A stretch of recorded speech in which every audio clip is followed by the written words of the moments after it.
Hello, my name is Marcus. I'm the compiler of a collection of therapy quotes entitled 1001 Windmills of the Mind, a collection of advanced self-help quotes taken from what's often called the psychodynamic or the psychoanalytic perspective, which long ago, as I understand it, was referred to by some as philosophical medicine or narrative medicine, for the love of narrative medicine, to borrow a line from the singer Steve Perry, who has a song called For the Love of Strange Medicine. So I'd maybe like to borrow that song title, For the Love of Narrative Medicine. So we now have 10,000 of these babies. 10,000 of these quotes. They're clear, they're fun, easy to understand. I'm not a professor, I'm not a shrink, I don't have a master's, I'm not a counselor, nothing like that. I have a basic BA, ordinary BA. I'm the compiler of the quotes. So I'm finding these clear quotes. If they're clear to me, I think they're going to be clear to pretty much everybody. So they're not too short, not too long.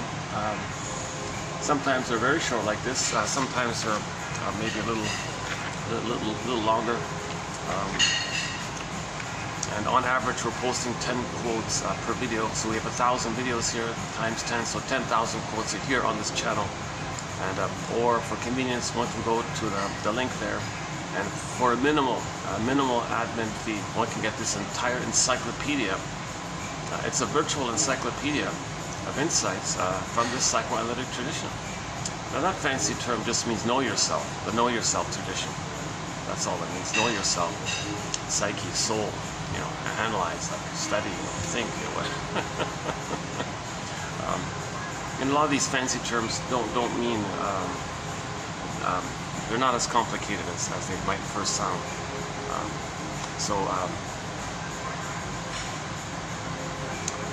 Yeah, this will be part 2 of what I think is going to be a 3-part series on the work of the author Lucy Freeman.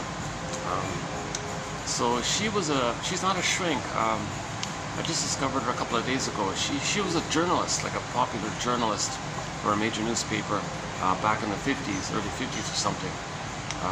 And then she got some kind of symptom, went to the shrink, and well, first she didn't know, but well, yeah, funny story. First she got some kind of physical problem or something.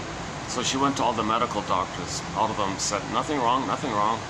Yeah, I see you got a problem. I can see you're uncomfortable, but there's no organic, there's no like genuine physical problem. Sorry, can't help you. Finally, one of them said, it could be emotional. Like emotions are benign.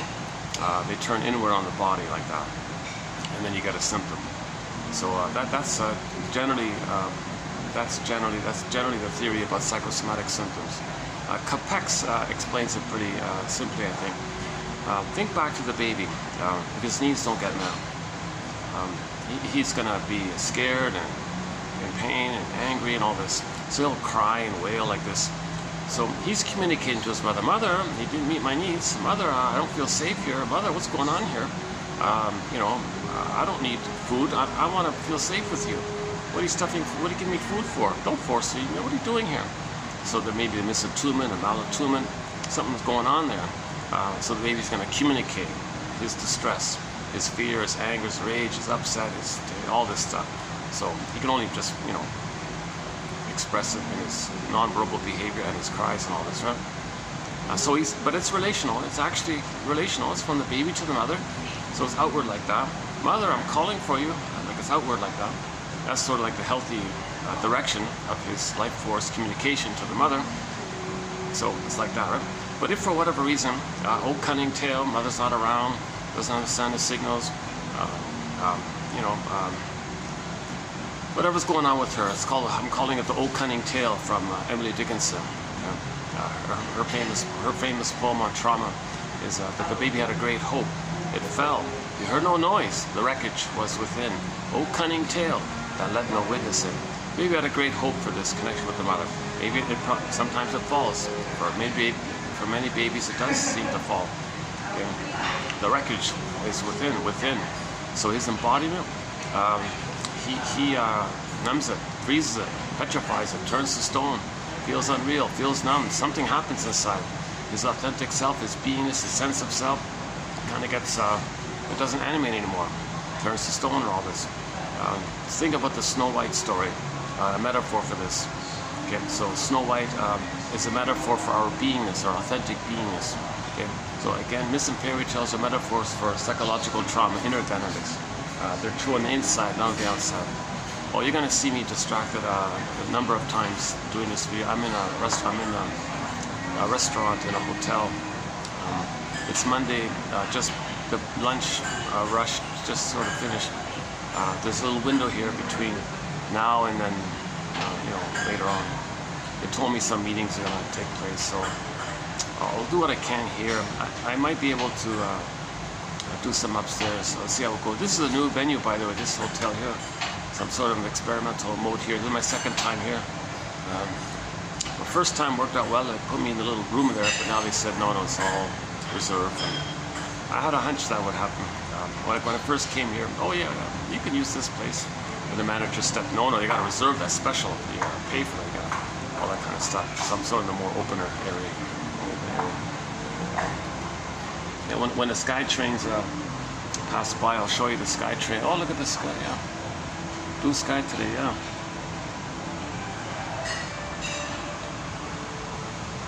So instead of showing you birds flying by, I'll show you some sky trains. The sun's coming in already. Oh yeah, here's one. Depends on what's on it, right? Like the ads. I'm not even sure what that's for. Some kind of lemon drink or something, lemonade or something. Yeah. So let me get settled in here in this new spot here. Yeah, truth is, I'm having a little bit of an off day, so you're going to see me even more anxious than I normally am. So I have anxiety. I haven't been analyzed. I'd love to do this process, my God. If I had the funds, I'd be on this flight tonight. Joni Mitchell, well, she wrote the song This Flight Tonight, but Dan McCafferty, he really gave it life, right? Dan McCafferty from Nazareth, This Flight Tonight, he jazzed it up and all that, rocked it up kind of thing. So yeah, I'd love to do this process, to be with someone who really knows himself deeply and analyzed himself and all this, and it helps you to do the same for you, kind of thing. So yeah, on the last video, 2022, I described the Snow White story. So myths and fairy tales are metaphors for inner dynamics. They're true on the inside, not on the outside. Every character in a myth or fairy tale represents some, personification or some representation or some communication of some inner element. So Snow White is the element of our beingness, our authentic beingness, our ontological self, our sense of self, our connection to ourself, our inner home. We live to the extent that we, feel at home like this. I feel that if I am, it's your am-ness. Okay, so in short, Snow White is a metaphor for our beingness, our sense of beingness, feeling our beingness, that kind of thing. So how did the storytellers describe this trauma? They created some young innocent lady like that. She's in a coma in a glass box. Just a metaphor. So, so you get the sense of it, right? That the person can see their soul, their beingness, through the glass. It's there, but there's a wall there, a barrier there, a glass wall, like this thick glass. There's a glass wall there, so it's boxed in, kind of thing. Right? So you're not connected to it. There's a barrier there, right? And to boot, the Snow White's in a coma, so it's blocked and it's kind of in a coma. Like yikes! So it's very hard. So we're very disconnected from our being. That's quite a graphic, powerful image of trauma. I think that seems to be the most familiar, common image of trauma. So when I say trauma, we mean developmental trauma, relational trauma, interpersonal trauma, attachment trauma, betrayal trauma. Okay, all these old cunning tales. We don't mean like a situational trauma. We're talking about a constant atmosphere of again and again, mother's not getting it, she's misattuned, she's double binding the baby, gaslighting the baby, not around for the baby, maybe even uses the baby, and maybe she even thinks she has the narcissistic right that the baby should serve her and take care of her, so she, oh my God. Or maybe she unknowingly repeats what had happened to her. So she places the baby in the role of her when she was a baby, and does to her baby what her mother did to her in a process known as identification with the aggressor, repetition compulsion. So what's that poor baby going to do if the mother's doing these kinds of things, these constant misattunements, malattunements, and not seeing the baby, not meeting the baby's needs for a secure attachment style, warmth, safety, reverie, attunement, kindness, affection, sweetness, you know, the whole commonly understood sense of being a mother, like that, essence of mothering. So what's the baby going to do when the mother's hurting him, in other words? Now, once again, when the baby's not getting love like this, from his end, from his perspective, he thinks he's a goner. He's in severe danger here. He creates wild images in his mind, wild, terrifying memories in his mind. Okay, so it's like that's the issue here.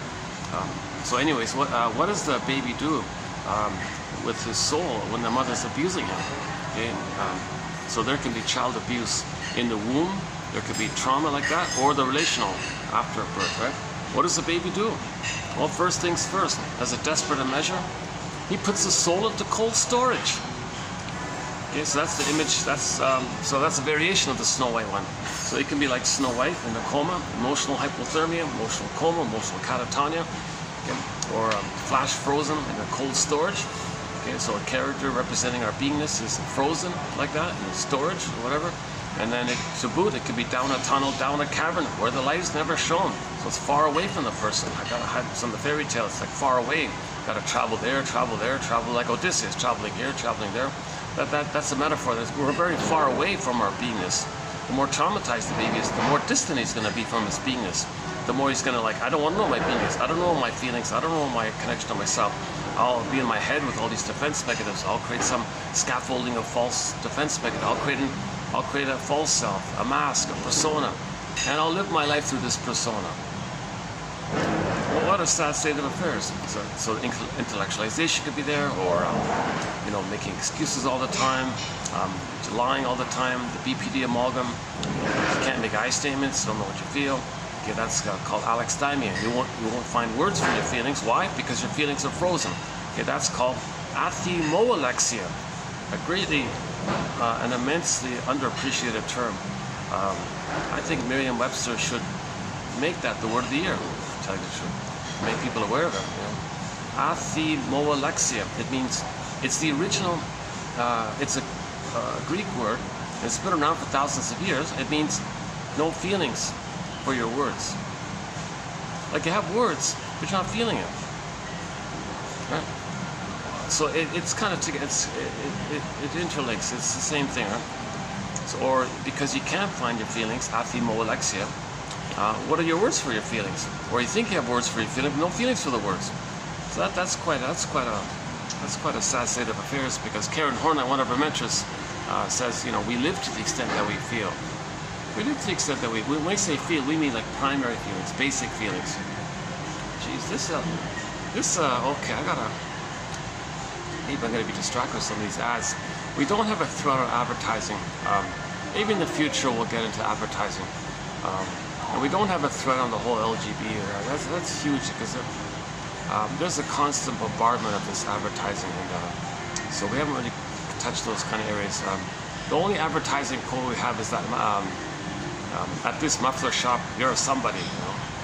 So it appeals to your unmet needs, appeals to your wishes to feel like a somebody, either narcissistically important or just to have a genuine identity. So it can be both ways. So when that ad came out by the muffler company, sales went up by 30% almost instantly. They said, once that, come to this shop and you're a somebody. I'm a somebody, I'm included, I'm important, I'm somebody. Or you're not confused about who you are and you're looking for yourself. I can be myself. Really, that's what I'm looking for. And I buy this product for my car and I can get that. Whoa.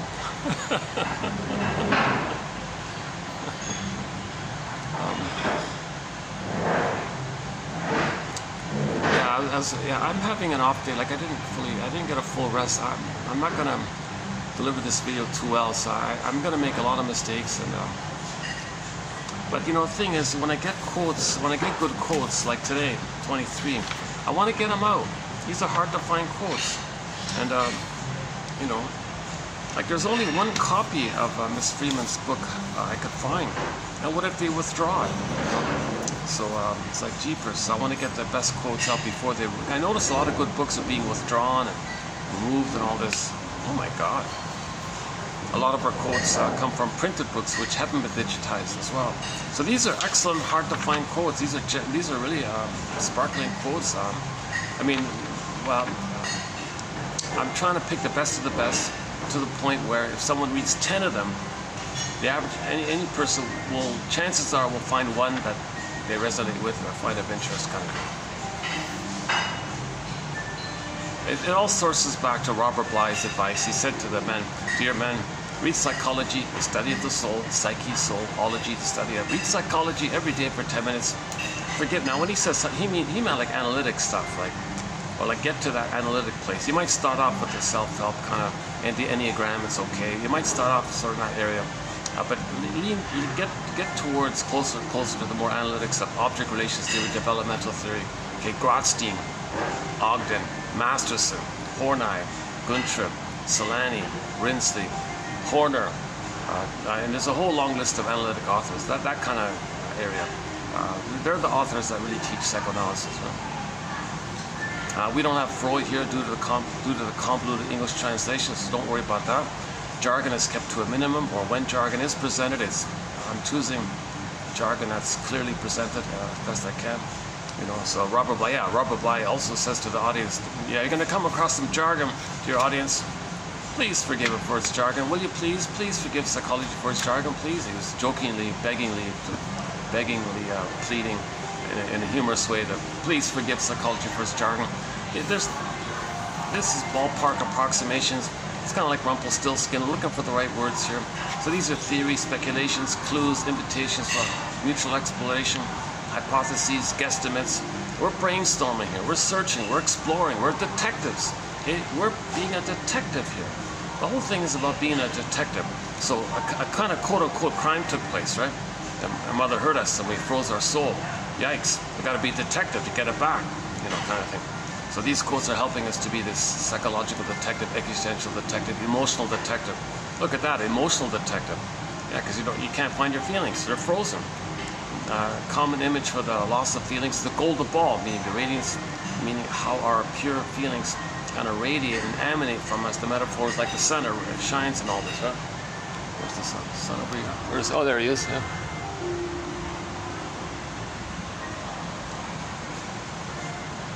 Well, that was quick. I just started the video and the sun just suddenly came in.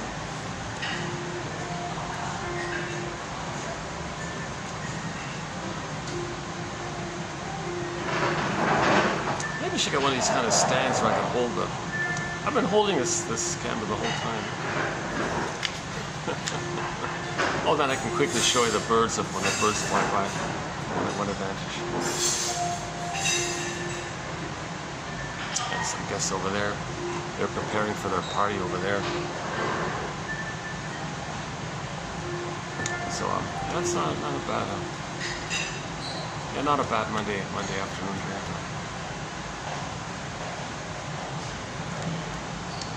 Yeah, when I'm feeling like this, I really probably couldn't do it outside. I'd be sweating too much. Yeah, why am I telling you this? Yeah, once again, I have anxiety. We did some very good quotes on anxiety recently. Check those out. Yeah, excellent quotes on anxiety. And we also talked about the Disney film Inside Out, where anxiety sort of runs the console, that whole topic. Very important topic. Yesterday we did a self-help exercise from Miss Freeman, which runs as follows. When you're triggered by something you see or something you don't like, say to yourself, well, keep this quote in mind. Usually the things you dislike in a person are his defenses against fear. So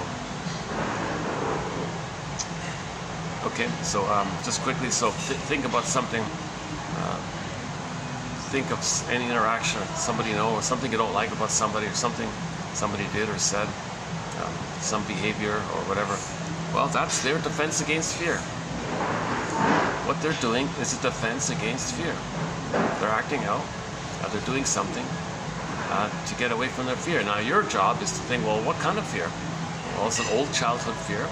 Well, imagine what old child fear might be coming up for them. Like what? And you might imagine, well, maybe they were abandoned, or maybe a parent was too harsh. You can question around a little bit. Yeah, okay, let's not read through that. Yeah, so I covered that recently, so let's not read through that one. I'll come back to it some other time, maybe. It's not a bad. And we did another we did another self-help exercise yesterday. Another good one, I think, which reads as follows. It's a fill in the blank close exercise, right? So, if we cannot say to ourselves, quote, my mother or father had their serious limitations, perhaps even their arrested developments, and that's the way it was. If I can't say that to myself, then I will continue to fill in the blank, right? Again, if I cannot say to myself, my mother had her serious limitations, perhaps even her traumatic scripts, or traumatic events in her mind or whatever, her traumatic experiences, right? And that's the way it was. Okay, so if I cannot say to myself, quote, my mother had her limitations and perhaps even her neurotic patterns, and that's the way it was, well, I will continue to, and you fill in the blank kind of thing. So you do the same with the father. Yeah, I gotta highlight. Yeah, yesterday we did 22. These were good. This is from the Freeman book I'm talking about. So yesterday we did 28, 22. It's done in 3 parts. A, B is like 1, 2, 3. Part of it was done here. Yeah. And then so we did this batch. And they're good. It's from her book called Fight Against Fears. Oh yeah, so her book is called Fight Against Fears. It's her first book. So she was a journalist, had some problems. The doctor said, I don't know, but one of them said, see a shrink. She saw the shrink, spent 5 years with the guy, and then wrote about it in her book called Fight Against Fears. So that's quite helpful. She wrote about her experience with the shrink for 5 years. Okay, now yes, you gotta kind of tolerate that the 2 sides of that book. And maybe 2/3 of it is her wanting attention, showing off, trying to impress you. It's her diary. It's her, she's very articulate and she enjoys. She's a little soap opera-y. She's a little dramatic. She's a little hysterical, quote unquote hysterical. She wants attention. She wants to be seen. She's a little bit like narcissistic and flamboyant like that. So there's a lot of that going on. I kind of like, oh geez, like after a while, I kind of get tired, It's funny because she even reported that her friend read it. Okay, now that you blew off steam, just throw the thing away. No, of course not. Another friend said, no, it's good enough. Just keep it. It turned out to be a bestseller. A million copies. She instantly, overnight, made $1 million or a couple of $1 million, whatever it is. So it was a big hit in 1951. The Fight Against Fears by Lucy Freeman. And then according to Wikipedia, she went on to write another 77 books. According to Wikipedia, she wrote 78 books in her lifetime. Most of them non-fiction, just novels, just sort of a murder mystery. My theory about her is she never really fully healed, and she admits it herself. Because if you're healed, you're not interested in that violence all the time. So that's So she said she sublimated. She took all of her anger from her trauma and channeled her anger into these angry stories all the time. So she was just constantly blowing off steam. And part of the charm is she would include some little insights from what the shrink told her. So I'm kind of looking for those little parts. I'm not interested in getting caught up in her more personal side of things. So I'm looking for the insights myself, right? So so we posted the first batch in the last video. Actually, in the video before, there's also some quotes of hers as well. When she co-authored a book with another guy. But this is the first real one. This yesterday one, 28, 22. I highly recommend reading through this one. If you want a quick snapshot of it, go to 28, 22, part 1 of 3. It's only 11 minutes long. I just zipped through it, so that one there. Or you click the more link here, you'll see the quotes below. And then, like I said, there are 2 good self-help exercises. That fill in the blank one. If I can't say to myself, my father had his serious limitations and perhaps his developmental arrest. Okay, and that's just the way it was. If I can't say that to myself, okay, then I will continue to blame him or accuse him or be angry at him, whatever. Just fill in the blank. See, the ultimate goal is forgiveness. See? Okay, so go to YouTube, Bruce Springsteen, Independence Day, Toronto. Okay, he talks about forgiveness in the intro that he gives to that song. Okay, so it begins with him saying, "Fathers and sons, fathers and sons." That one there. So it's I'm focusing on the song is nice now. I'm referring to the intro he gives. The guy who filmed it was way up in the rafters, so you don't see it. It's all dark, but the audio is clear. Okay, Independence Day, Toronto, Bruce Springsteen on YouTube, right? So I highly recommend anyone to listen to that introduction, because he's sort of talking about that. The question was, how does a person achieve emotional, when he says independence, he means emotional independence, emotional emancipation. Okay, when the baby's traumatized, he can't leave the mother, he's stuck there. How do you get free when you never got love? Baby needs love to be free. Now, baby's not love, he can't be free. So how do you get that free when you didn't get that love? Okay, so there's a good starting point right there. Got to see the two sides, get their story, see them as people, and that's just the way it was. They had their serious limitations. They had hopes and dreams, didn't pan out. They're people too. Rosanna Deerchild, an elder, said, Indigenous elder, Inuit elder, said, the more I learned of my story, she was a very good host for a TV, a radio podcast a while ago. She was amazing. It's too bad. They did something. They took her off somehow, and they put some other, totally different kind of thing. More in line with not making you self-aware. But she was more in the spirit of making you self-aware. I thought Rosanna Deerchild, yeah. Please bring her back to the podcast. Anyways, she said a very good line in her podcast. The more I learned of my mother's story, the more of a person she became to me. So in the healing journey, you got to get the story, see them as people, then you understand yourself, understanding the other. Saved by understanding. Play Rick Emmett's song, Saved by Love. So we have a soundtrack here, amazing soundtrack. Rick Emmett, one song on our excellent soundtrack is Saved by Love by Rick Emmett, the co-lead singer of Triumph back in the 80s, late 70s, 80s.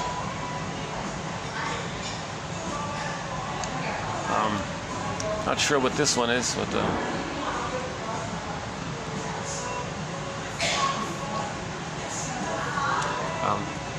yeah, saved by understanding. So forgive your parents, heal yourself. Well, understand your parents is forgiveness, and you heal yourself.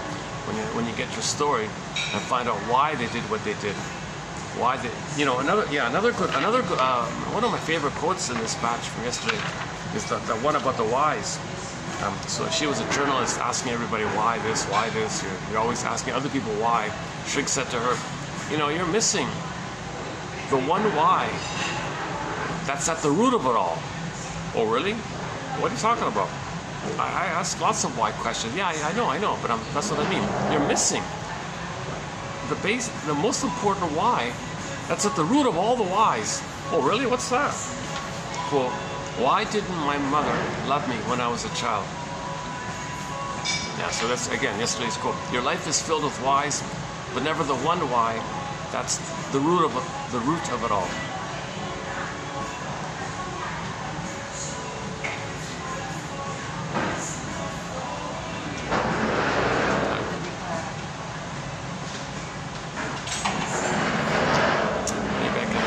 Do I get better light if I do this? How's the light if I do this? I should turn around this one. Oh, that's better, right?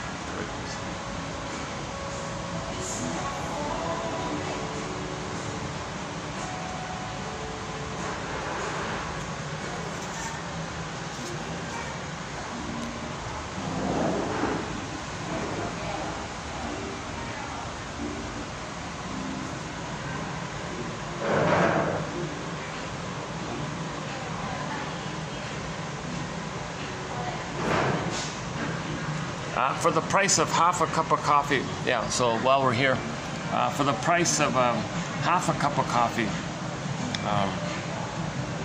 one can get this encyclopedia.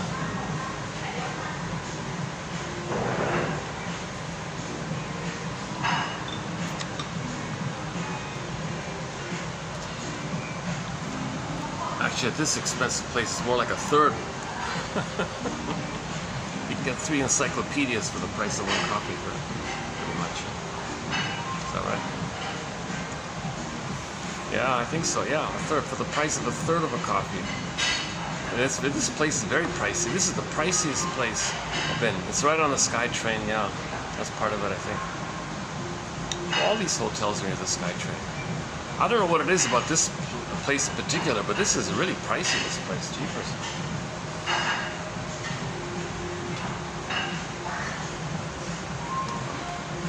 Okay, never mind. Yeah. So let's keep going. So yeah, I think this was I highly recommend 2822, and today we'll be doing part 2 of her work 2023, and there's going to be a part 3 2824. So we'll see how part 2 goes. But I kind of feel a little I don't know. I'm glad she wrote her book. I'm glad she didn't chuck it like her friend told her to, and yes, you gotta tolerate the ambivalence that 2/3 of it is just her wanting to impress you, wanting to dazzle you, show off. Look at me, look how amazing I am, look how special I am, look how smart. There's a lot of that, and she's a little hysterical, a little dramatic. Someone called her you're too much of a soap opera. People got tired of it or something. But you know, it's a funny book because nevertheless, this is in there. All these quotes are in there, plus more. So I just plugged out what I think to be sort of the best of the best. But there's another batch in the honorable mention in our collection. So there are more quotes of hers in the honorable mention pile. So what I posted yesterday was sort of what I think to be the best of the best. And I might have missed some because I didn't read it carefully, the whole book. I just kind of skimmed around a bit. When she talks about, you know, her junior prom or something like that, you know, goes on and on about complaining. She complains, like she's a big complainer, like she complains a lot. Funny, we have a quote about complaining. Complaining means you have an immense, big complaint with the mother. It's too much to deal, it's too much to admit, to know, to face, so it disperses to everything. Like you go through life, you see the world as your mother and you're complaining against the mother. So every little thing in the world reminds you of the mother, and that way you dilute and disperse it. So because that fear with the mother is unresolved, and that trauma is in the part of the brain that doesn't know time. So all time is that time. So all time you're dealing with the anger with the mother. So every little thing, any little thing, you're going to jump out and complain. You're really talking about the mother, actually. That's the theory. That's a good quote from about 2 or 3 months ago we had about complaining. Maybe 4 or 5 months ago.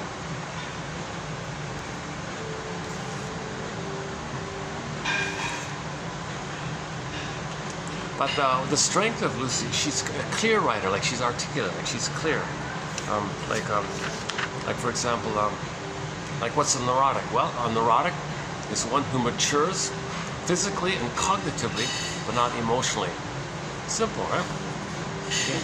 Emotionally, like that's your beingness, your authentic self, and the feelings from your beingness. That's emotionally. Your emotionally comes from your beingness, but the beingness is frozen, your emotion is frozen.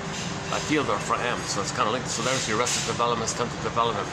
But you can still develop cognitively and get 10 PhDs and 10 medals and lift 10 barbells and get 10 hits. So you can still function in life and drive a car and do all these things. But there's a gap there between the persona or the mask or the adaptive self or the false self or the unreal self and this authentic true self where our feelings are. There's a huge gap like this. So a lot of people say they get all this success and all this, but they still feel something's missing. Okay, that's the hero's journey. Then you begin the hero's journey in midlife to get back and reclaim and reunite and connect back into yourself, your embodiment. Okay, and that's the second journey in midlife like that. Another clear one.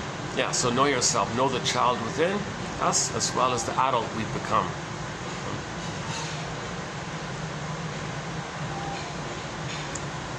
Why am I so unhappy?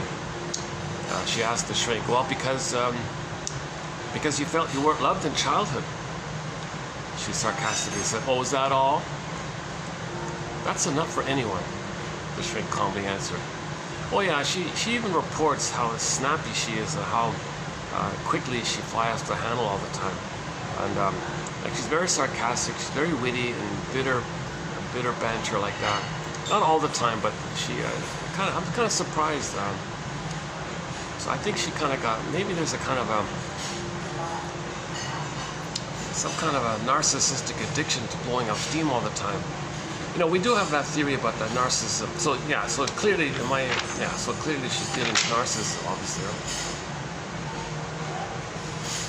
You know, as I was walking over, I had a thought about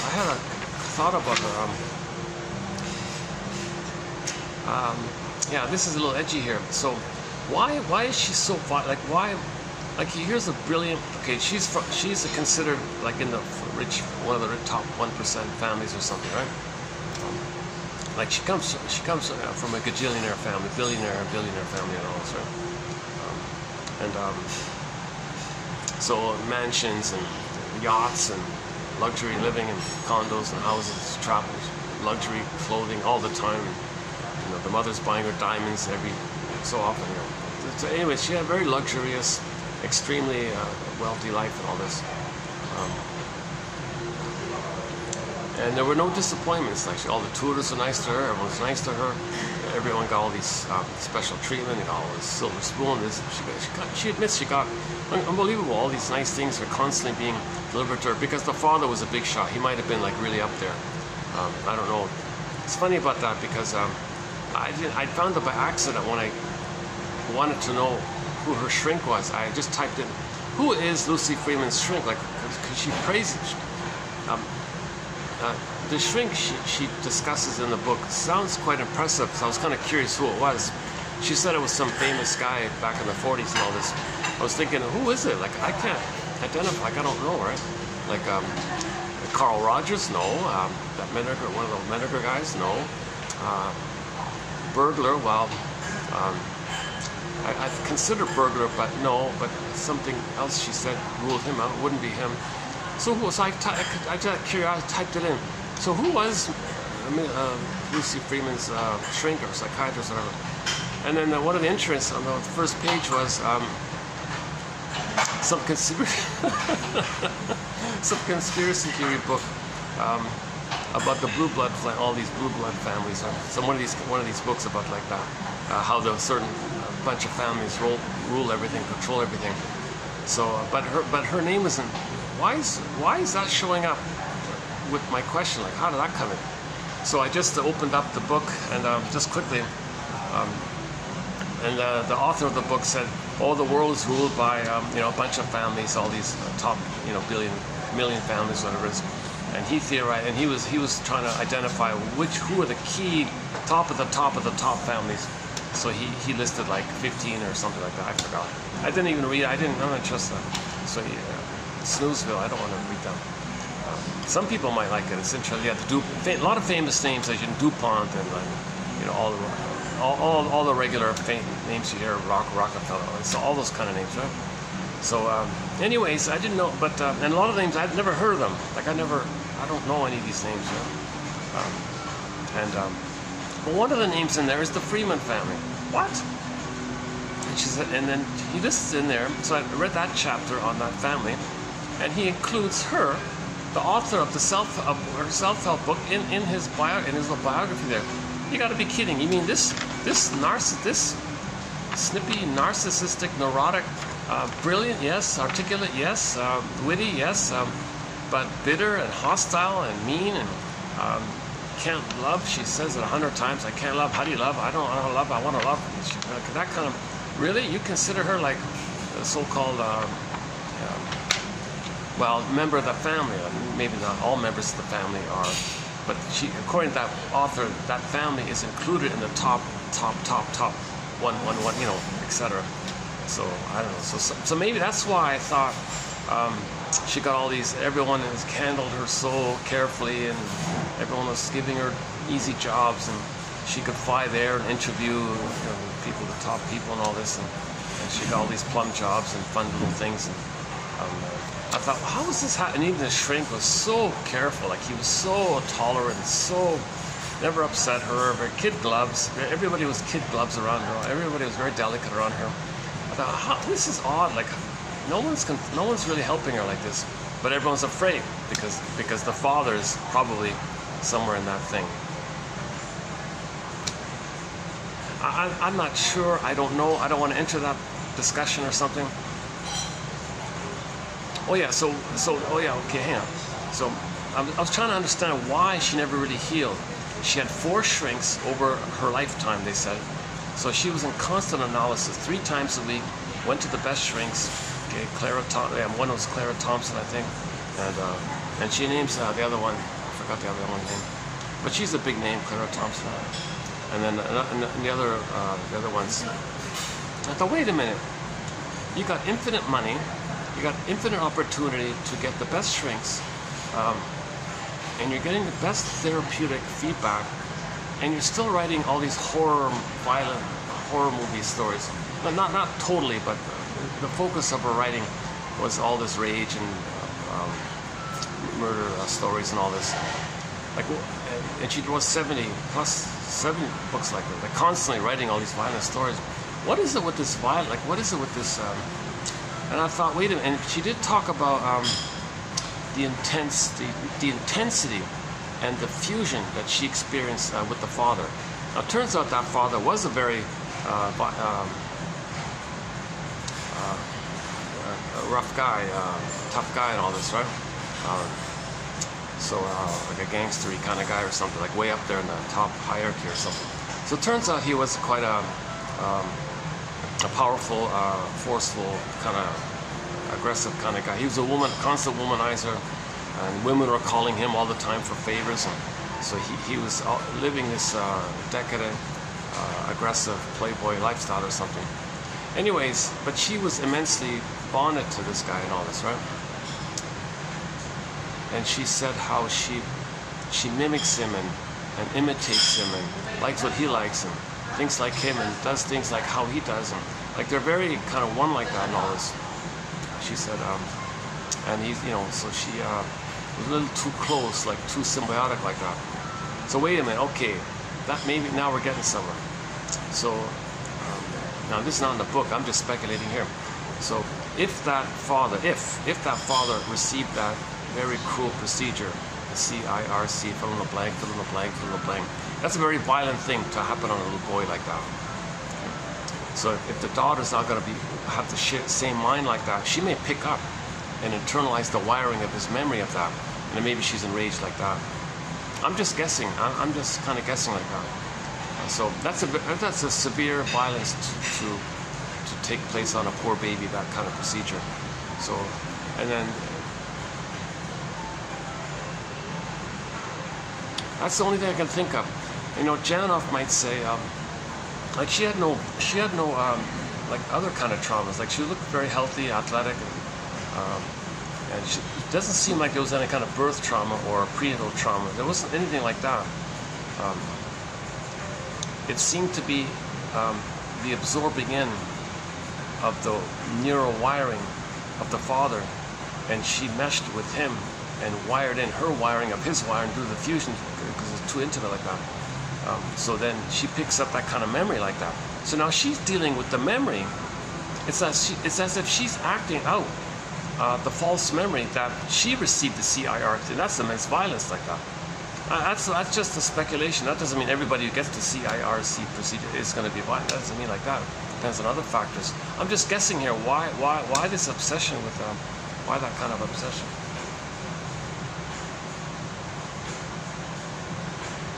Okay. I got some guess just in front of me. Okay, hold on.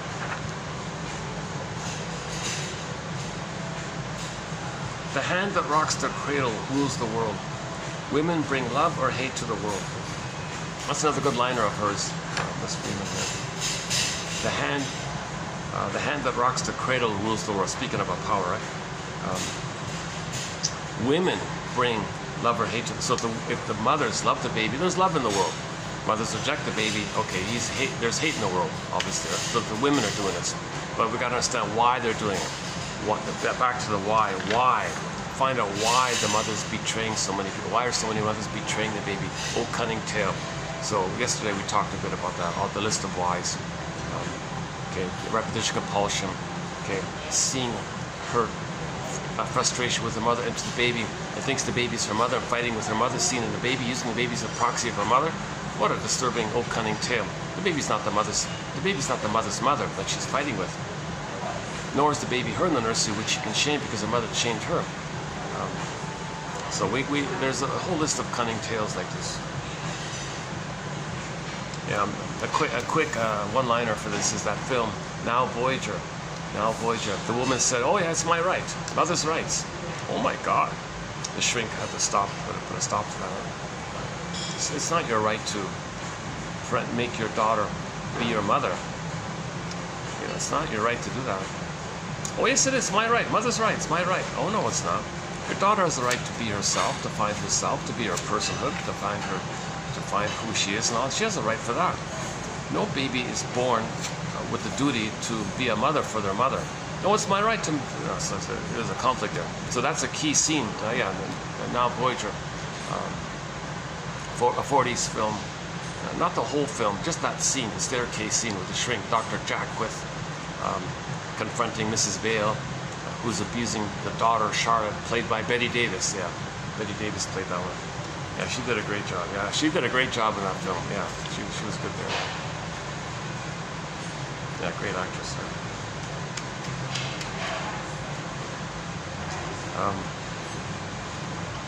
What else from history?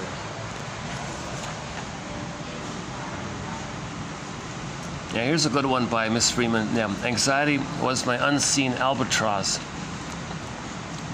I could not see it or touch it, but only feel it as it touched me.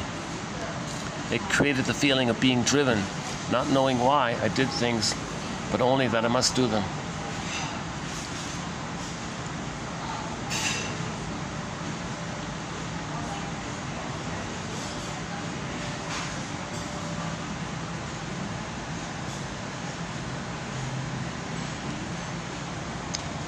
Yeah, sublimation is nature's way of protecting the person from pain. She said, work wasn't my only defense. No sluggard I, when it came to self-preservation. Like a chameleon, I too possessed protective coloration. Okay, so that perfectly fits in with the BPD amalgam we discussed recently by Grotstein. James Grotstein does a very good, has a very good description of what he calls the BPD amalgam. When a baby is traumatized, he's going to spend his whole life in survival mode. Enraged, trying to survive. Enraged, so she's kind of like that. And part of the survival anxiety is to not admit a feeling, not trust, discharge your anger, not be vulnerable. So you're always in survival anxiety. Every moment is survival anxiety. So Grotstein has this thing called the BPD amalgam, where in the mind, there's some kind of mingling in taking place between the primary mentation and the secondary mentation. Okay? So psychotically neurotic and neurotically psychotic, you blur it up and you get the BPD amalgam. This BPD amalgam, this little neuro in the mind or whatever, allows the person an infinite, endless ability to flip-flop, twist, blame, accuse, turn around, forget, any kind of tactic to not admit a feeling. And there's survival. So if you point out to them, that was hurtful what you did, they'll forget it, or pretend to forget, or attack you. No, you're saying that, you're hurting me, you're attacking. So they blame you. Like they can't apologize, or they can't admit a feeling. There's no empathy. They can't have empathy or feeling for it because their feelings are frozen. So they do what's Christine Lawson in her book called Understanding Borderline Mothers calls it House of Mirrors, Hall of Mirrors. Like Hall of Mirrors. Do you mean you're there? No, are you there? You think they're there? No, they're there. The moment you look there, Quicksilver there. They can flip easily. Okay, now you see me, now you don't catch me if you can. This whole thing. So they're always in survival mode. So they'll lie, blame, accuse, twist, find your vulnerable spot, pour salt on it, distract, play dumb, play innocent, or equivocation, make things vague, make things confusing, imply something that you're the guilty one. They'll twist it. They'll make you the guilty one or something, right? So they have this knack for this because this knack comes from this immense desire to use anything you can say in the mind, any knowledge you have, to get away from a feeling of anything authentic. So they can't make I statements. And she's, it's funny, now that I think about it, she said it in her book, I can't really free associate. I can't do it. That's funny about that. Yeah, I just noticed it. She said it in the book. The shrink said, you got to free associate here. I don't wanna. I can't really. I can't go there. Like I can't be really that deep. Like I can't really freely say. I'll say what sounds good. I'll impress you. I'll want you to like me. I'll dazzle you. I know your I know your lingo. I know your jargon. I studied this jargon. I can impress you. We can be friends. So that she always had defense mechanisms to gain genuine exploration. And she, it's funny because she always would describe insights, but it's helpful to learn it. But I'm not so sure she kind of like really experienced it or something. And she admitted it. She admitted it. Yeah. I didn't need all this advice. What I was looking for was a new feeling about myself. She was looking for a new feeling about herself. And I got the impression that maybe she didn't get it or something. But she had a long, healthy life, lived to be 90 or something like that. I mean, if you live in 10-star luxury all the time, there's no stress, right? Even if she's manic or something. Because, yeah, if you got shrinks you can talk to every other day for all your life, you can always blow off steam and have the support of. I think she maybe parentified the shrinks, like she used all the shrinks as surrogate parents. So she never felt alone, never felt abandoned, never had to deal with any deep feelings, because you feel better when someone, all these are there for you. Oh, there's a couple just in front of me here. I don't want to bother this couple here. Well, they heard me talking and they sat there anyways. They could have sat somewhere else, right?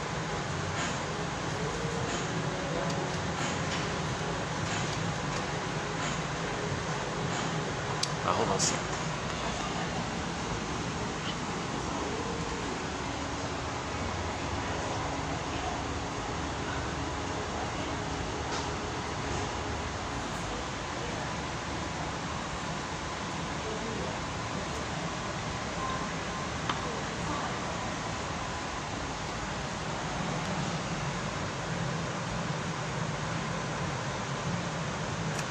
Well, that's the place with the autograph tree next door to me, the autograph tree.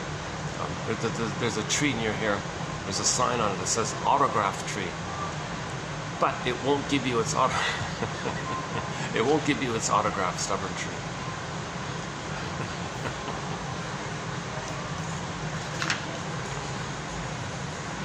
Yeah, like a chameleon, I too possess protective coloration. Yeah. So that's what we're talking about, this chameleon thing. She can flip and twist and blame. Yesterday you said that. You said it. She'll create doubt, confusion, okay? Or forget, or pretend to forget, or distract, or change a topic. She'll find some way to chameleon-like flip and twist and blame to not admit anything. So they don't apologize, no regret, no apology, no sorry, because they can't feel the pain related to. They can't get in touch with their feelings because athimoa, alexithymia, it's all frozen up inside. Okay, with trauma, Snow White's in a glass coffin like that, a glass box, right? So there's immense anxiety around getting in touch with the feelings. You can't even access it. You're supposed to access it, I can't. There's a real anger to try to access your feelings. You can't say, Snow White, please wake up and get out of the box or connect with it. You can't. It doesn't work. So you're frustrated and angry, so you got to flip and twist and blame, and you kind of keep it like that, right? To get back your beingness, you got to do this whole exploration called the second journey of midlife. Okay, find out your parents' story, why it happened, okay, and then you feel safe with somebody in this process, and you got to free associate to do this. And she said it. She doesn't like free association. She just wants like a buddy kind of thing. And yeah, that shrink in her book, her main book, the best-selling book, Fight Against Fears, she wouldn't call the shrink the doctor so-and-so. What's your first name? I'm going to call you by your first name. He said, okay. Look at that, eh? So she wanted to make just good buddies like that. So the shrink was probably afraid to upset her or something. Because no shrinks, I don't think shrinks would allow that kind of thing, right? Shrinks don't get involved in your life personally. They're not like your buddy, or like they're not your surrogate parent or your uncle. They're not nothing like that. They're meant to be like an analyst, like teaching you how to fish, that they're actually, hang on. We have a quote coming up in this area here.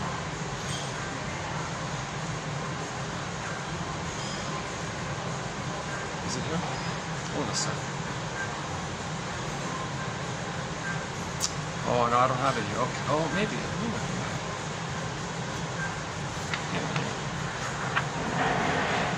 Okay, if it's in here, it'll show up.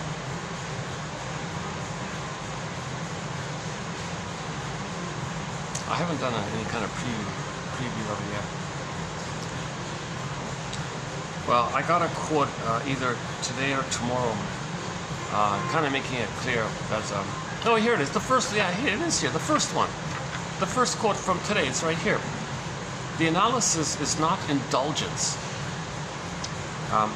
The analyst doesn't offer himself as a, quote, good mother. This is not feasible and it's not desirable. Rather, his role is that of a dream figure toward which both good and bad feelings arise. It is the understanding of these feelings projected onto the analyst which constitutes the essential core of psychoanalysis. This is not to contradict the fact that the analyst is also a real figure endowed with compassion, somebody who understands your pain.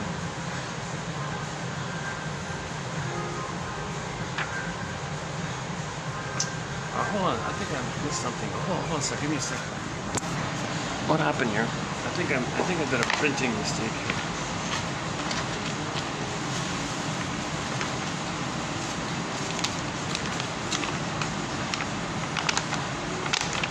Oh yeah, okay. Wait, I had to read. I had printed it twice. Yeah. He shows compassion for you, and that in great part is how you come to show compassion for yourself. Not pity, which holds contempt, but compassion, an understanding of hurt. An understanding of hurt. Compassion, an understanding of hurt. You understand someone's hurt. That's the area of compassion. Not pity, because that's sarcastic or something like that.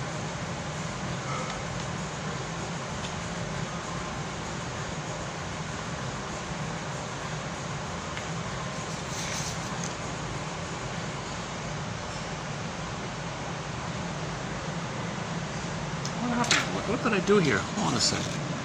I think I may have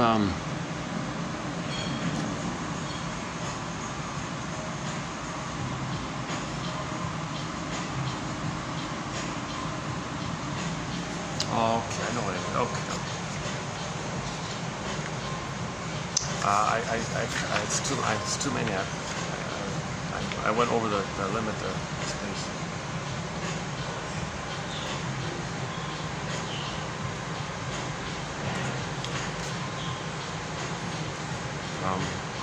Where are we here?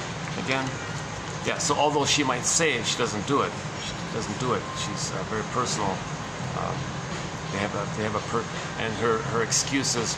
Yeah, I don't like the interpretations. Forget that. Therapy is about the field you create. Okay, that's code for symbiosis. Right? The field. Okay, like the two of them create this kind of symbioticness together. So she kind of feeds off that kind of thing.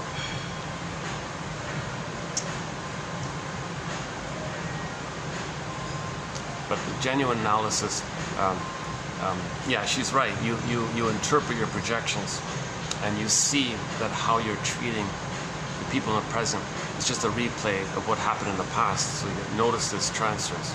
So yeah, that part's that's sort of one of the main ideas of therapy. What took place with the parent, the complication with the parent, you transfer to the person in the present, and now you notice it. Now you know what happened in the past to get your story.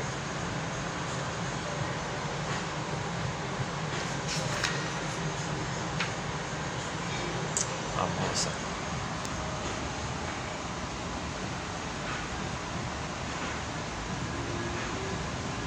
Maybe I need another. I've got the sun all over here. Maybe it's in the spot I can go to. Hold on a second. That's okay. people there. The meetings there, couples there, the sun. I'm kind of stuck, a little bit stuck where I am. What if I do this?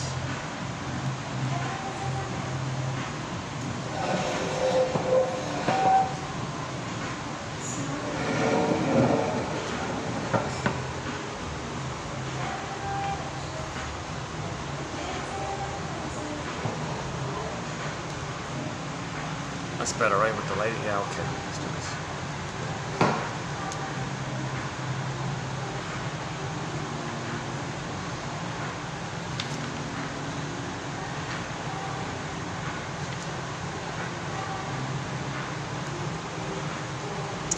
So, yeah, okay.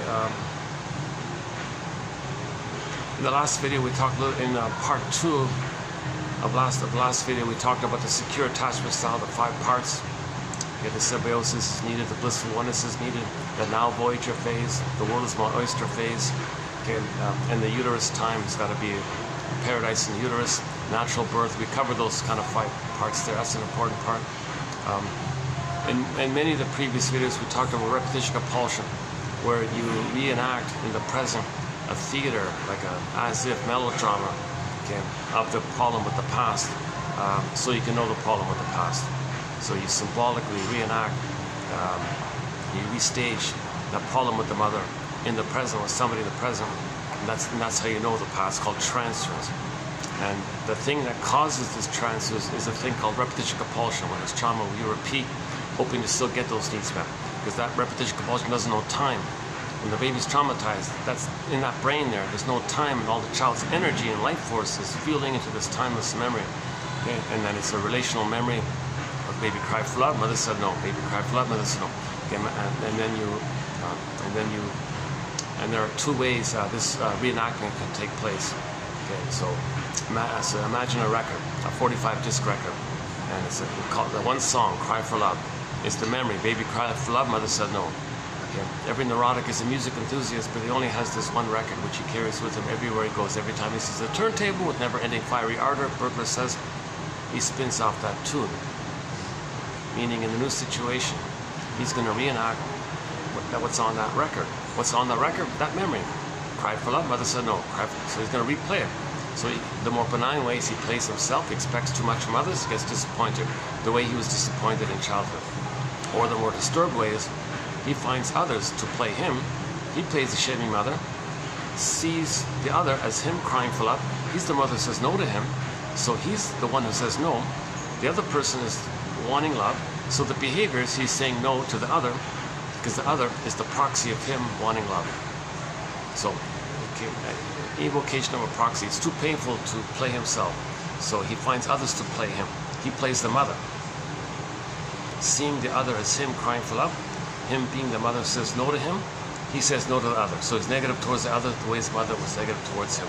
Okay, now this topic takes me a bit of time to kind of flesh it out, which I've done in numerous videos. So I think I'm feeling a little awkward today. Combination of not enough sleep and the atmosphere here, and the pressure with the big meeting coming up. I got some guests all around. I don't want to disturb a couple there, so let's run through the quotes here.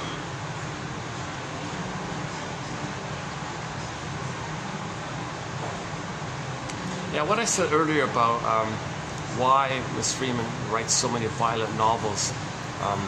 I'm just trying to figure out what doesn't make sense. If somebody's healed, they're not into that hate, constant hate all the time, constant sarcasm all the time.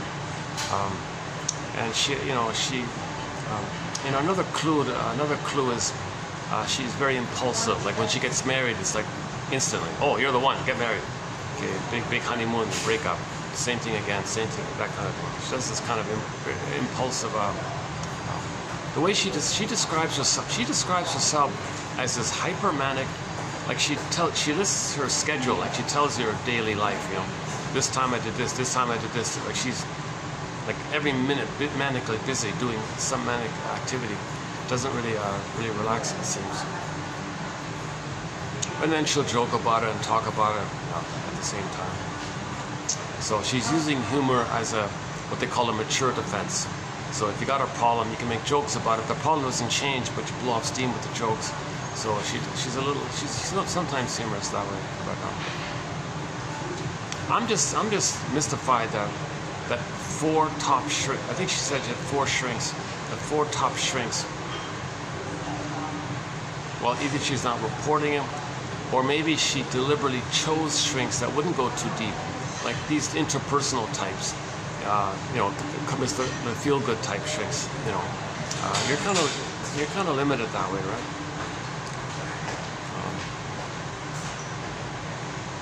Although at the same time she read all the literature.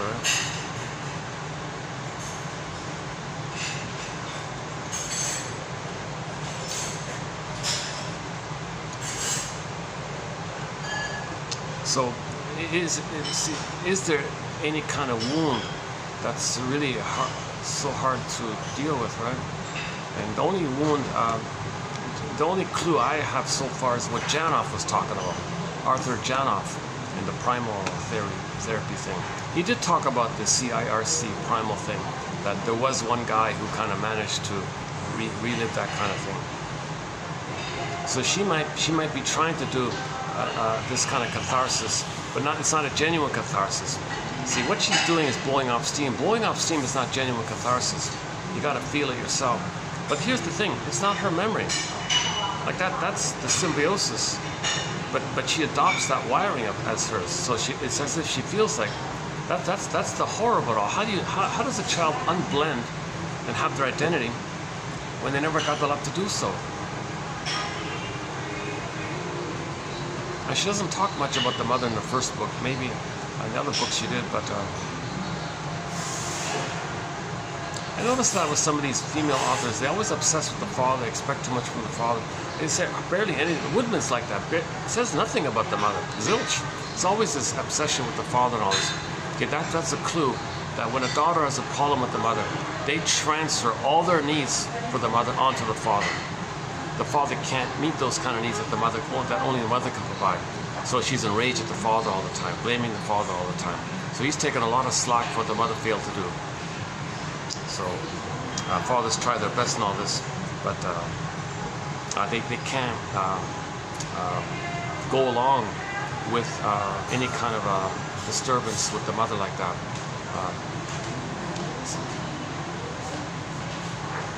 See, the father is kind of around to ease the transition.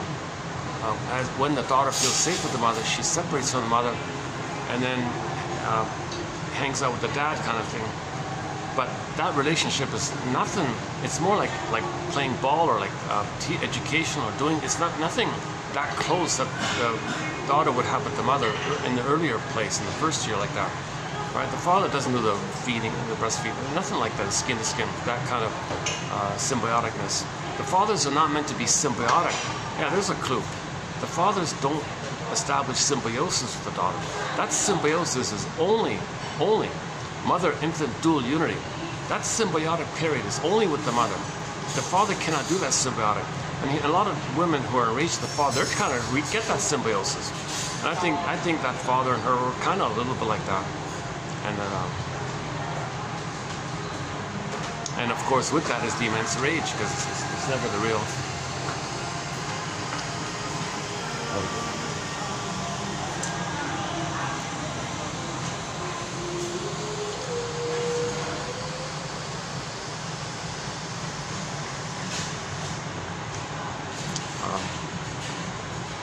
I'm wondering if I should try I've cooled off enough. I think I can go up. See, there's a little outdoor part, but it's plus 40 degrees out there, right? And if I leave here, I don't want to buy another ridiculously overpriced coffee, right? Unless I tell them I'll be back.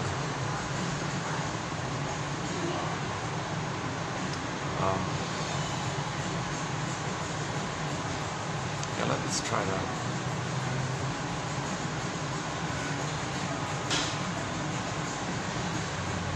I just want to give that couple a break. I don't want to disturb the people sitting just behind me there. I'm not too loud, right? I don't think it really bothers anyone, right? And maybe it's okay. Maybe it's okay.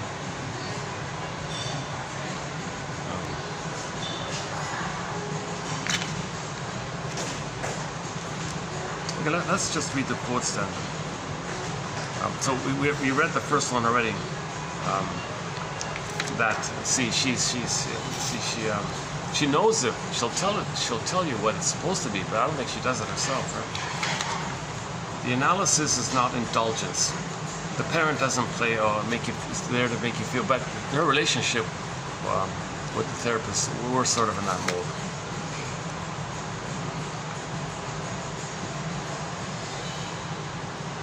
Okay, so the first quote is about the transference part. So you don't really see the therapist as a real person too much. He's neutral in all this. He's not in your personal life. He's an analyst or whatever.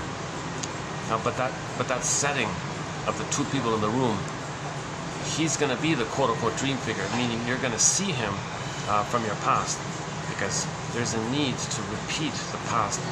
In new situations, you repeat the past. So he notices that you're going to repeat the past, puts words to it so you know what happened in the past. At the same time, he is a real person who understands your pain, and that's the compassion part. So he's both unreal and real, but he's not meant to be an actual parent or something like that. It's not your buddy, not your friend, nothing like that.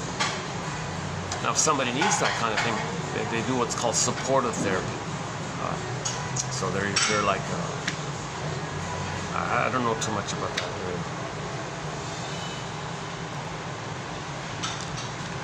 Analysis is a long, slow process involving guidance by a man who knows himself well and determined effort by the one who seeks help. Yeah, see, she knows the right things to say. If she truly did, or if any person truly can free associate with the therapist there, and they really can free associate, it'll bring up a lot of feelings, which means you're getting back yourself, right? Psychoanalysis helps you discover how you have helped to create the fears that haunt you. Yeah, so there are actual fears of the mother, but the child projects his rage onto the mother and amps up and exaggerates the mother as a monster. So the mother's a woman, a human who made a mistake, but from the baby's brain imagery, it's a monster who wants to eat him. Wild stuff, right? Now you're dealing with this monster in your mind, and now you're running from this monster, fighting with this monster, and you spend your whole life like this. I think that's what she was doing with her 70 horror fiction novels, right? She was kind of fighting with these monsters and these kind of things. So she even admits it, and she's engaged in it. That's funny about her, about like that. I don't know why. Her friend said, "You're making a career out of this neurosis or something. You're just."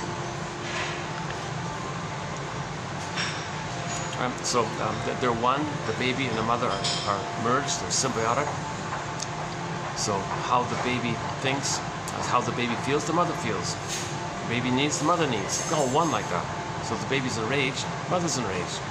If the baby has a need to incorporate, like take in not just food, but like a positive interaction with the mother, positive memories of the mother, relating with the mother, her soothing, her comfort, her presence, her seeing the child. He's got a so-called oral phase. He's just kind of taking in like this. So oral phase and enraged. Oh, mother's a hungry wolf, a giant hungry wolf. Monster wants to eat him, like the Cyclops in the Odyssey, like the Boar Queen in the Whitebeard King Balaam's story, like the Hungry Witch in all these fairy tales. So that's something to keep in mind. We create these figures. Means we project it. See, when you know that, the wolf poofs away. Okay. See, when you have a strong ego, straw house, wood house, brick house, okay, then the wolf poofs away. Now, the brick house is a metaphor for strong ego. It means you know what's going on, you understand what's going on, and you understand that image is a metaphor for your feelings. In other words, the baby feels like a hungry wolf. He feels like an enraged, hungry wolf. So that means you make that in your mind. The baby makes the mother like that, but the mother's the giantess in the nursery. So the mother's a giant, hungry wolf that's enraged. So when you know that, okay, in the children's story, it puts away.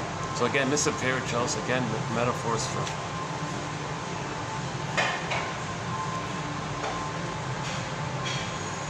So that children's story is just sort of like an adaptation of a fairy tale motif. We want a strong ego. Straw house, it's too weak, it blows down, right? Wood house, you need a brick house. Metaphor, strong ego. That's similar to like giving a scarecrow a brain, so you know what's going on. Then you get back your heart and your embodiment, the Wizard of Oz. Free association, to see how I had lived, or rather failed to live. Yeah, so I like her definitely. Like, she's smart. She understands the terms, and she can clearly explain them. So what's free association? Well, it's to see how one had lived, or rather failed to live. So when you free associate, say what comes to mind. You see, when you resist it, that's because a feeling came in. Okay, Masters' axiom is self-activation. So free association would be an act of self-activation.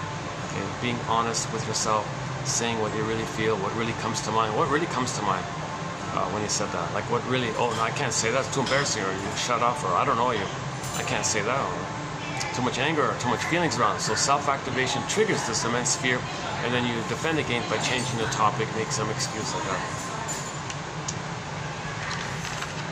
And narcissistic personality patterns have the most immense time in this area of free association, because the moment you touch a real feeling, you're triggered of the immense pain of what the mother did. You don't want to feel that pain, so you don't want to free associate. Okay, self-activation triggers this immense pain, then you engage in defense by changing the topic or something.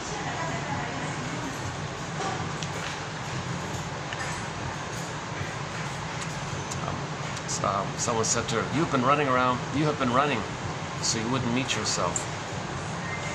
Yeah, so romantic behavior, it's a defense against knowing yourself. She's running away from herself. She's an emotional, well, not just her, forget about it. In the TV show The Fugitive, there's a very good tagline for one of the episodes about Richard Kimball, the doctor.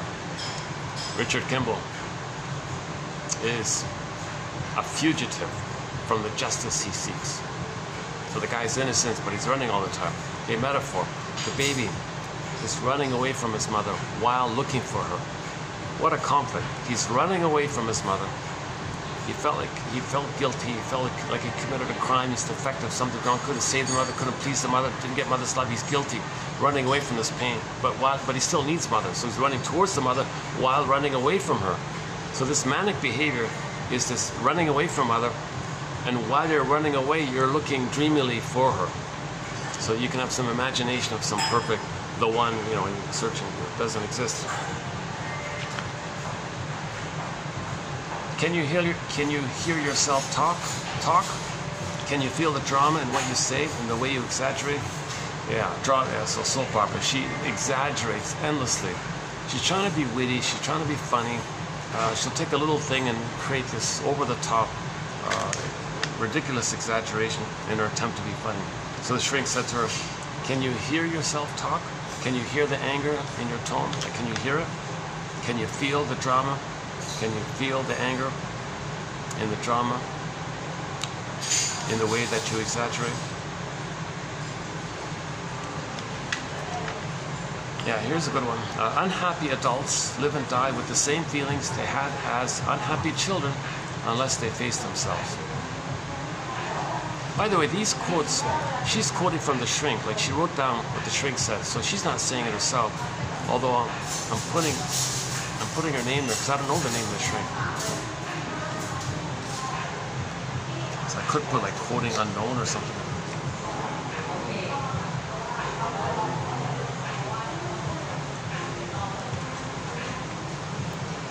I don't know the full story. So if I made any mistakes, apologies. I gave her a lot of praise and compliments. I think her book is an excellent introduction to psychoanalysis. If anybody wants like a good introduction, it's not the best, it's not the best, but it's a good introduction to psychoanalysis. Okay, she notates little interactions that she had with the shrink. Like, there's enough in there to make the book worthwhile. So forgive her for her peacock display of how amazing she is and wants to impress you and all that.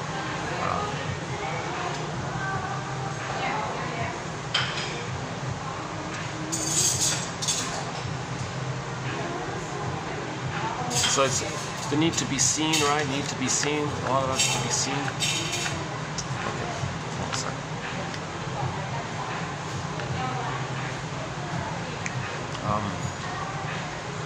Yeah, so that's interesting, right? Unhappy people. So the curmudgeon, think about the curmudgeon. The curmudgeon, he's gonna live and die with the same feelings he had as an unhappy child, unless he can face himself, know himself. The people who refuse to think about themselves realistically never understand themselves or anyone else. Yeah, if you don't know yourself, you don't know others. You think you know others. Do you know yourself? If you know yourself, you know others. So if you don't know yourself, what you're saying about others is a projection to help you know yourself. So a lot of the things that we're saying about others are projections. It's like creating a mirror to know what it is about us.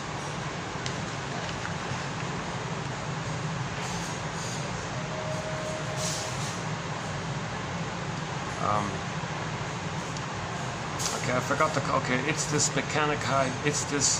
mechanical society. It's this mechanized society that makes people unhappy. I complain, she said. Oh yeah, so here she's blaming her unhappiness on the world, right? Shrink said to her, those who blame the machine forget that people make the machine. They are still putting the blame on something or someone else, so they will not have to look inward.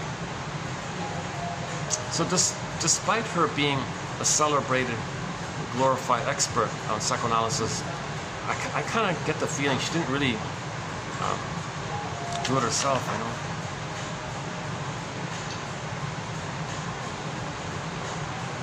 Now, that's a projection, because I'm studying all these quotes, and I haven't done it myself. Now, I don't have the luxury to fly to New York and find one of these Clara Thompsons or some one of these great shrinks or something.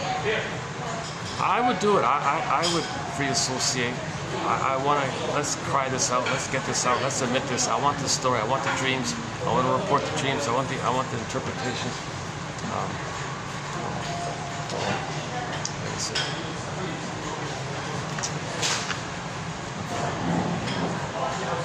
I'm gonna pause. Are you sitting over there? Okay, so make it far enough away. Maybe I should, I'm kind of taking away the window seat, aren't I? I sit here.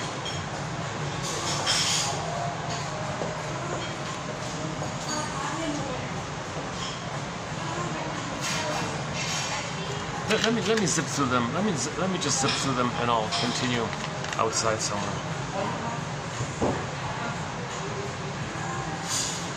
Yeah, I can't use that nice. They have a nice room back there, but it's booked, right? Yeah. Oh, okay, so this is very common. Masterson has a line called "mirroring interpretation of narcissistic vulnerability." It's so painful for you to focus on yourself. So what you do to comfort yourself, to soothe yourself, is to blame the world. Talk about the world. Oh, it's the machine out there. It's these families that are wrecking everything, which she's a member of. So that's a defense against looking inward. Looking outward, talking about it is a defense against looking inward.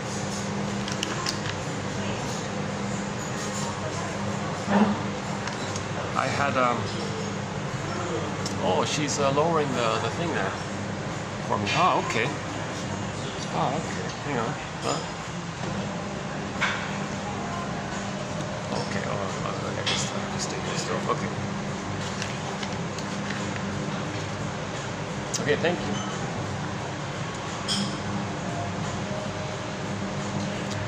I had to spit out hatred at others only when I could not admit self-hatred. This reminds me of the comic psychoanalysis, 1955 comic psychoanalysis, which I think is the best intro to psychoanalysis, the comic. There's a character in there called Ellen. She always criticized herself all the time. She projected that inner critic onto everybody and believed that everybody was criticizing her. So she withdrew into a shell because of that. So she saw everybody as a critic because she could admit that she was criticizing herself. She hurt some fellow, and she asked the shrink, "Geez, how can I hurt him like this?" The shrink said, "Oh, don't worry. He was hurt long before you came along." So a lot of this immense pain in breakups, okay, that's the original pain with the mother. It's just coming up now. Okay. I want to get these people on the camera here. Maybe I can sit across them. That'll do it, right?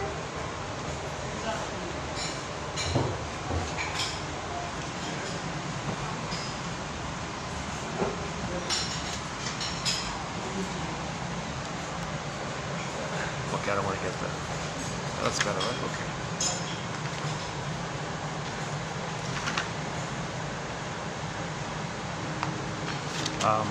The comic psychoanalysis. Dark Horse Publishing. 4 years ago, it got reissued into a hardback, the complete run. Plus, there's a digitized version of it. In my opinion, the best, by far, the best intro to psychoanalysis is that comic. Ellen, Freddie, and Mark, the 3 clients. The whole thing covers 12 therapy sessions. There's a lot of topics, a lot of material is covered in there. That's just one point, that Ellen projected how her mother hated her. She hates herself and thinks everybody hates her, so she withdrew like that.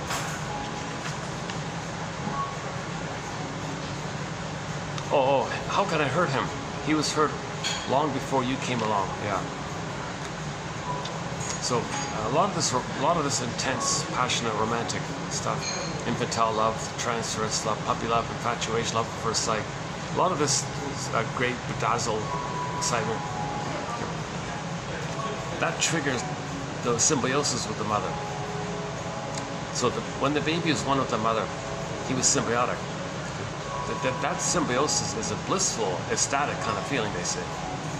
Oceanic feeling, oceanic oneness, top of the world, all that stuff. So the wiring is there.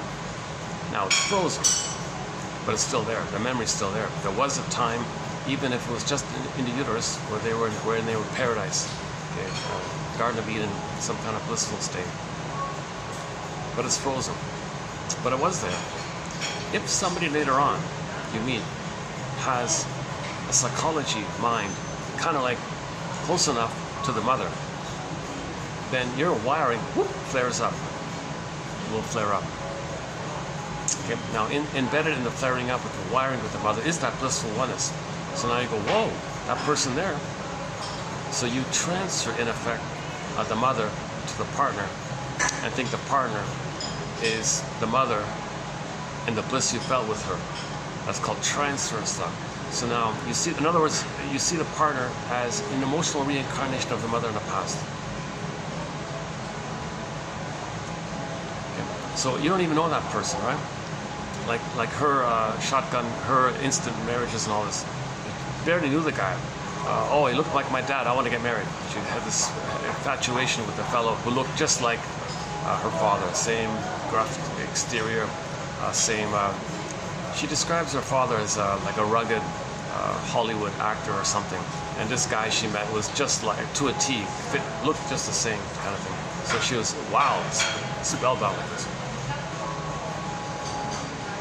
And then she became enraged at the guy. She's in immense rage at the guy. That's for the father. So you chose them. So when you choose somebody, if somebody reminds you of the mother, you flare up the blissful oneness. Okay. Now you want to continue development with that person, thinking they're the mother in the past. But that person in the present is not the mother in the past. No time machines, no morphing machines. You can't go back in the past, undo the trauma, and pick up where you left off, so to speak. So you have this, but you have this kind of hope like that. So you're really excited with this person because you're feeling the oneness of the mother. You're transferring the mother to the person and attributing the person as the mother of the past, but you're experiencing the wiring and the chemistry of the blissful oneness. Now, so why'd you do this? So of course you're going to be disappointed, and you'll say all these angry things about them. You're a heartbreaker. How did you cheat me? You lied me. You deceived me. You fooled me. You misled me, and all these terrible things you're saying. Okay, that's for you to know. That's how you felt with the mother.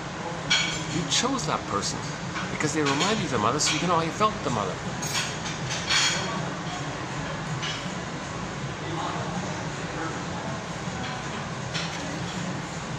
So when she dumped her husband finally, disappointed that he couldn't save her and all this, couldn't save her trauma, and he was all upset like this. So he did the same thing. He expected her to be the mother for him, and she expected him to be the mother for her. So there's a very immense anger there. So they had a wild, dramatic breakup and all this. So they were both hurt. They both were hurt long ago. So the rage you're feeling at the person in the present, take it to the source. You chose them to know this. You recreate and reenact to find out what happened in the past. You get your story. Once you get your story, you stop repeating. If you don't know your story, you're going to keep on looking for your story, kind of thing.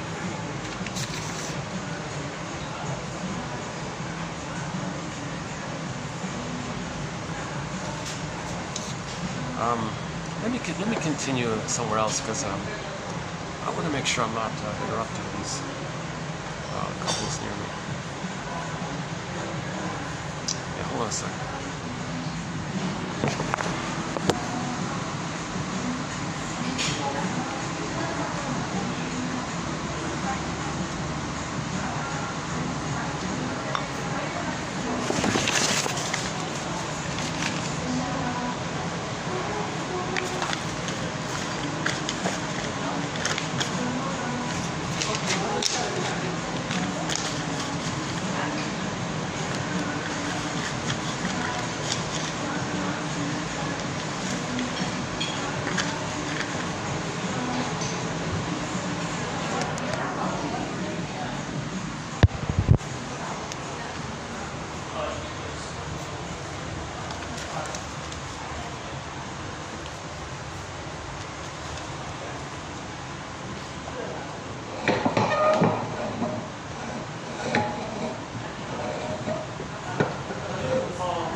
Okay, thank you. Bye. Yeah.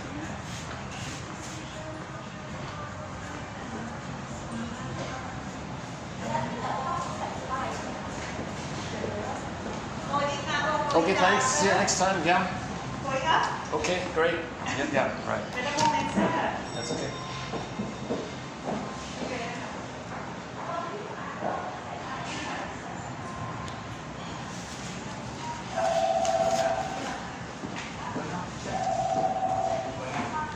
Okay, thanks. So, to the crowd. Yeah, we're good, thanks. And you to the crowd interconnected or? No, we're good. That's fine. Okay, that's.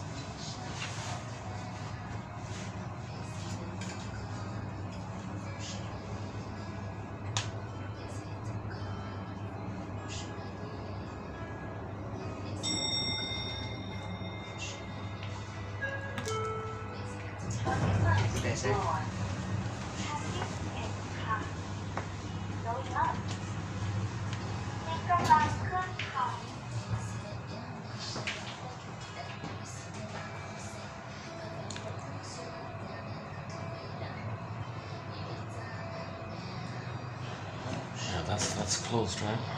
Okay.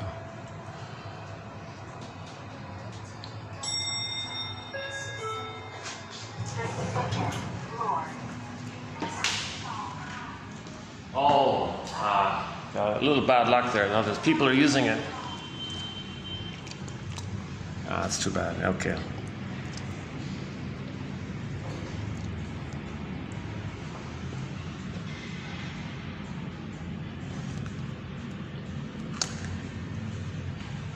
that's too bad. Okay. Let's like hang out here.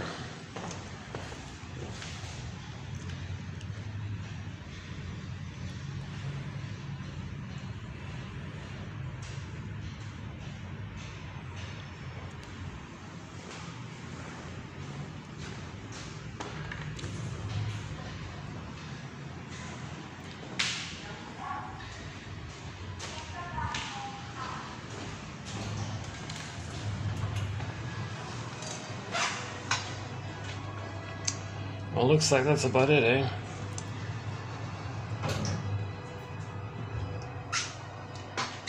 What's the third floor again? What's that one again?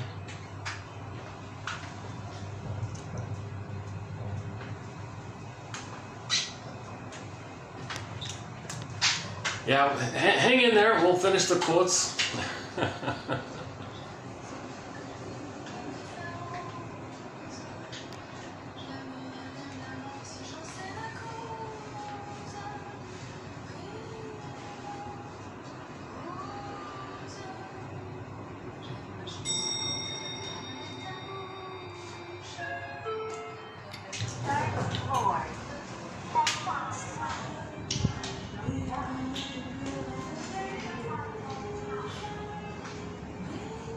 Got AC here.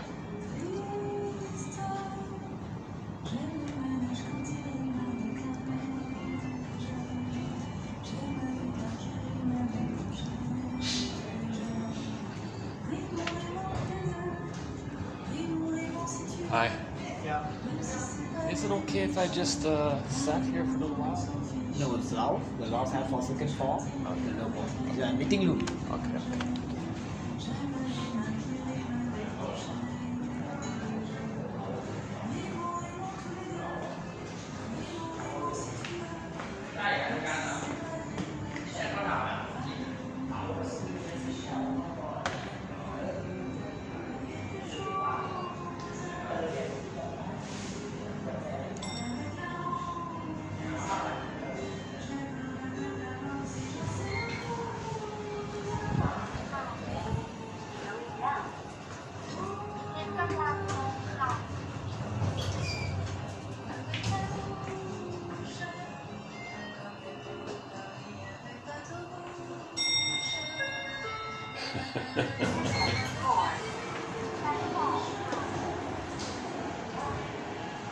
These guys are closed here.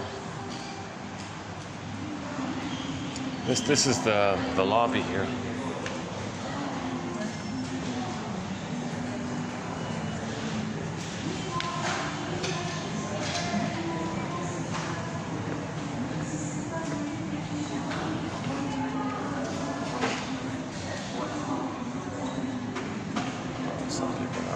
Let's take the elevator.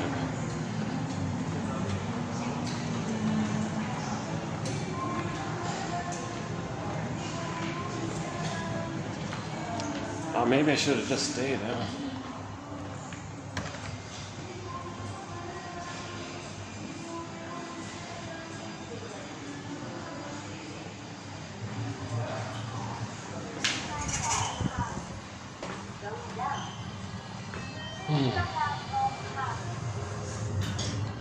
Let's go back up.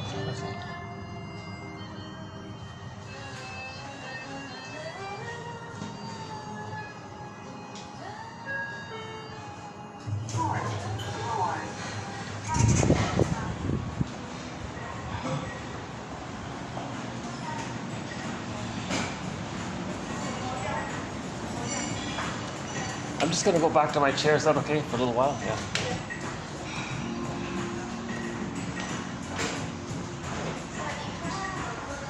No, it's okay. I'm just going back to my old chair. Thanks. Yeah.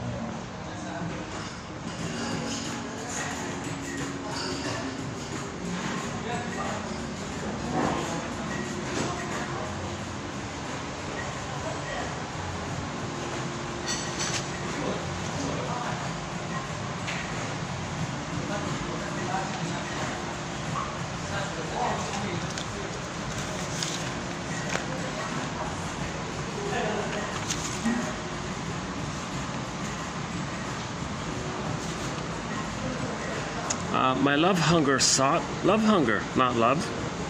Yeah. So love, that's transference love. So her need for love looked for a situation where she would keep on needing to look for love. She's not looking for love. You're repeating the problem. The problem is she wasn't loved. So when she's looking for love, she's not looking for love. She's looking for the situation that puts her in that place where she's looking for love. You see? Some girls get so angry they become promiscuous, refusing to settle for any one man. Because if they settle with one man, all that rage will come up. So they can't deal with all that emotion, intensity. So they might be promiscuous as a result. Man shouldn't be too optimistic about himself until he is more at peace with himself.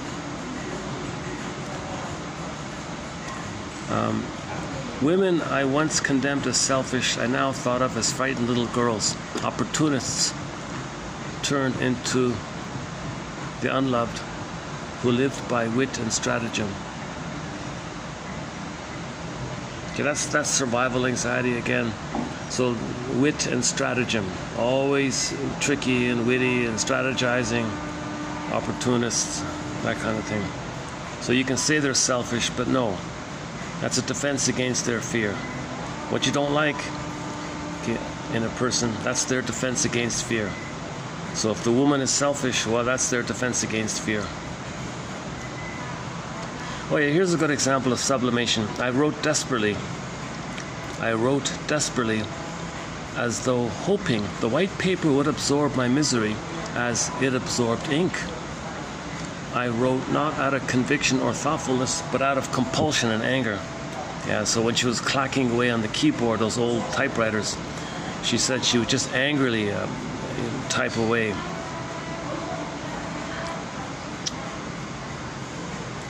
Okay, finally, well, ideally, if that's true, ideally we want to do this. I looked at my mother as a person, not as a victim of my distorted fantasies of her. Many times she wistfully told us that she never knew a mother's love. Yeah, that's a good one. Yeah, so the mother. Yeah, here. I have a feeling my parents were more successful with their children than their parents with them. Yeah, here's a good one. I have a feeling my parents were more successful with their children than their parents with them.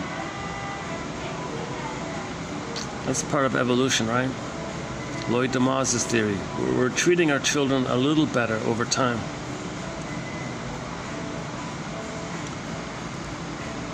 Reason replaced anger. Mother's not going to change. She has been treating me like this all through the years and will do so forever. I'm no longer 3 years old and threatened. I should be thankful Mother cares enough to worry. Yeah, so there's a reality here. You know how difficult it is to change, right? So why would you expect your parents to change? Why won't my parents change? Only as I was able to understand how difficult it was, even after 5 years of therapy, for me to change, could I understand they couldn't change. Yeah, so if you're in therapy for 5 years and all the difficulties, and she didn't really change, let's say, or maybe she did, how can the parents change with zero therapy? If it took you 5 years and a lot of struggle to maybe change a little bit, and the parents don't, yeah, okay. Next one. I had never allowed Mother the benefit of one doubt. Too hungry a little girl to permit her any fears, any wishes, any hopes. Yeah, so that's good. You want to see your mother as a person, a wounded child. She has wishes and fears and hopes. Bruce Springsteen, back to Bruce Springsteen, that one there. What I disliked in my parents and others were the very characteristics I resented in myself. Yeah, projection. To hide fear, I sometimes take to the wise, to the wisecrack. Okay, sarcasm. Okay, sarcasm. So from fear to anger. Sarcasm is anger. Okay, just witty anger, same thing. It's just the joke is just a vehicle to express your anger. Okay, so worry.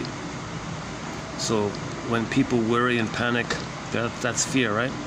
And then people fight this fear with anger, all right? I feel that sometimes education's goal is to prepare people to make a living rather than to live. Okay, this one here is what her shrink said, according to her. I feel that sometimes education's goal is to prepare people to make a living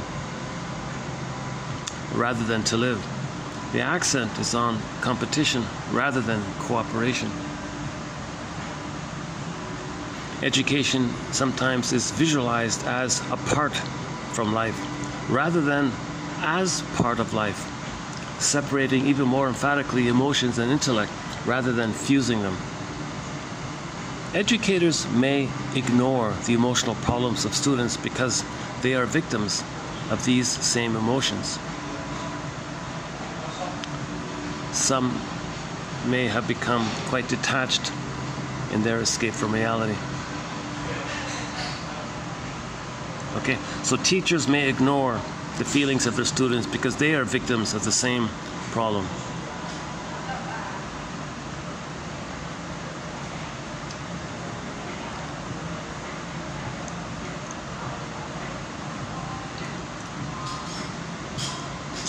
Okay, so what's the healthy thing? How about this? To enjoy whatever you do, work or play, to relax while you do it, the way a happy child relaxes at play.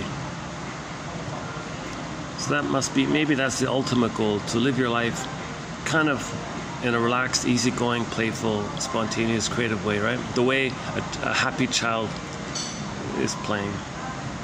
That's a little on the extreme end, I guess. Starve for what they really seek. Okay, love, of course. They settle for such unsatisfactory substitutes such as sex, alcohol, food, etc. Yeah, so when people don't have tenderness, affection, there's this thing called the sexualization effect. And that means you're not feeling your feelings. It's some kind of defense against feelings. If you can't feel tenderness and love, something happens where things are sexualized. And there is an intimacy, and there may be a compulsion quality to it. So in other words, this whole obsession with loveless sex, that's because the person doesn't feel love.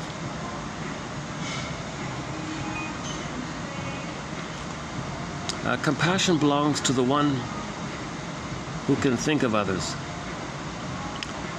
The cynic, for instance, can afford to feel only for himself. He cannot be compassionate. His wit masks an unending flow of shame.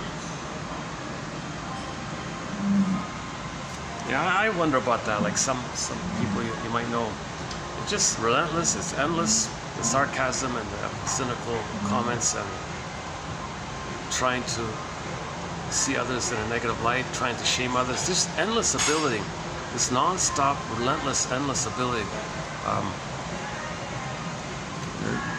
So, an unending flow of shame.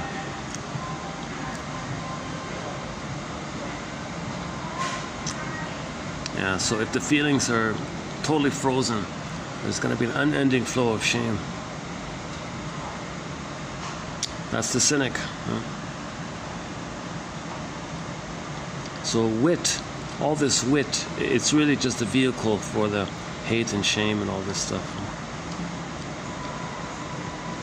There may be some examples of, positive wit, but most wit is sort of negative. The need to play God rages. That's okay. Narcissism. Okay, the need to play God rages strong in many of the unhappy. They may unconsciously feel if they are God, or self-sufficient, superiority complex, whatever, above it all, whatever, then no one can harm them. They may be copying their parents in a display of tyranny originally launched against them. Yeah, so some babies interpret their mothers as a tyrant. They might act like them later on. The mother is seen as a bigger god and the baby seen as a little god. The little god acts like the bigger god.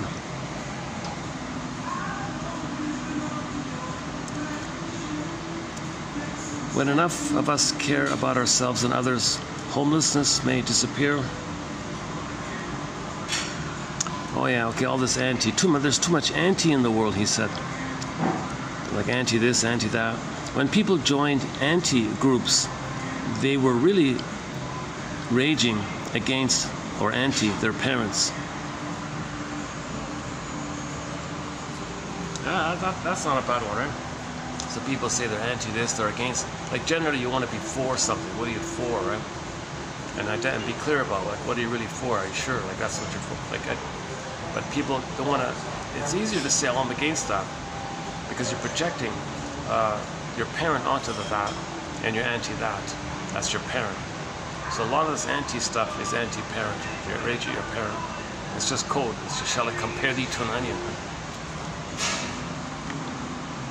Dependency and domination stem from the same source: an inability to trust self or others.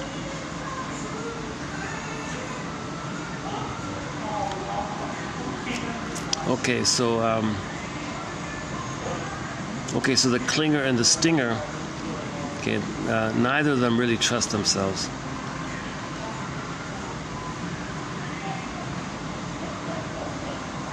The golden mean.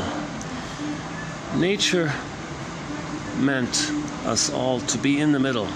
The middle path was actually the hardest path for some of us who are troubled. We dare not trust temperance. The fanatic wants the whole thing, the whole shebang, the whole works, because he feels so emotionally starved. And that's the voracious, hungry wolf greed. That's the fanatic. So the fanatic, okay, that's their rage and oral greed at the mother. They don't understand moderation or temperance or middle path, that kind of thing. It's two sides of a coin. I had not thought of myself as spoiled. I felt the opposite, deprived. Children need not indulgence, but direction and a good example. Yeah, so yeah, she is a good example of indulgence. She was immensely indulged, endlessly. Yeah, that was what I was saying before. Like I think she's the daughter of some powerful character. So everybody was careful with her and indulged her. Just give her what she wants. Don't frustrate her, because it might go to the daddy, and the daddy will get enraged because they're fused. Yeah, because they're fused. So if she's enraged, daddy will be enraged because they're one life. So the shrink said, "Well, you're too indulged. You're too indulged."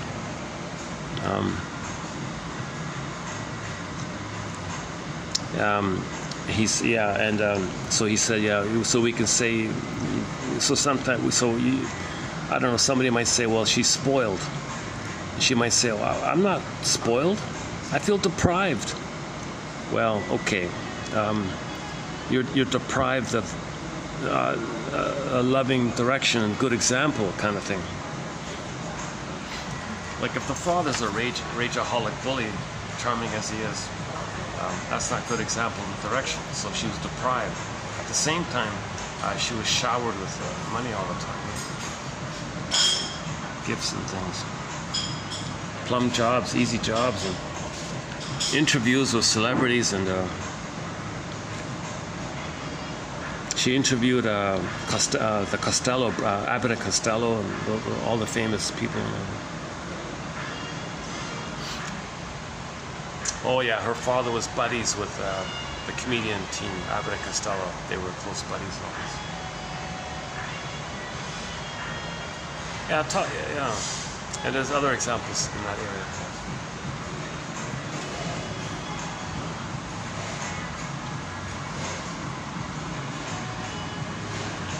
Analysis is a long, slow process involving guidance by a man who knows himself well and determined effort by the one who seeks help.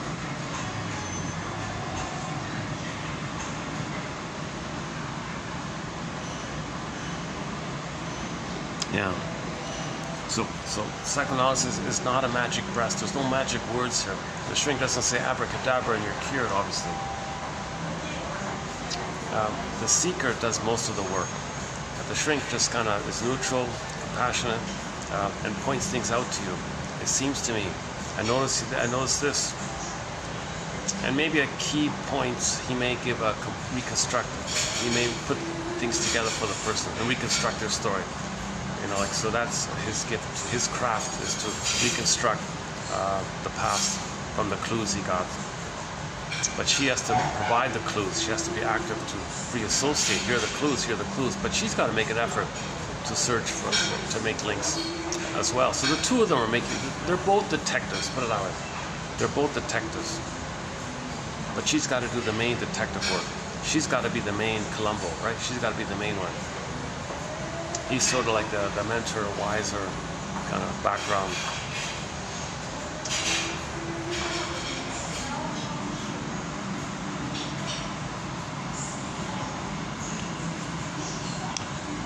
Yeah, so free association.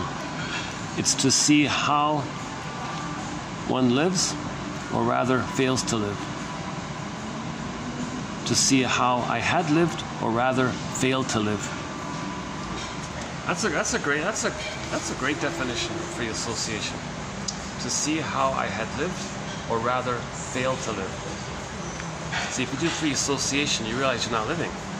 You're living the unlived life. You're not living the lived life. You're living the unlived life, the provisional life. There's this trance life, this false life, this false provisional living. So that's like a false life, like a fake life, a sham life. Now we can go through life in this sham life.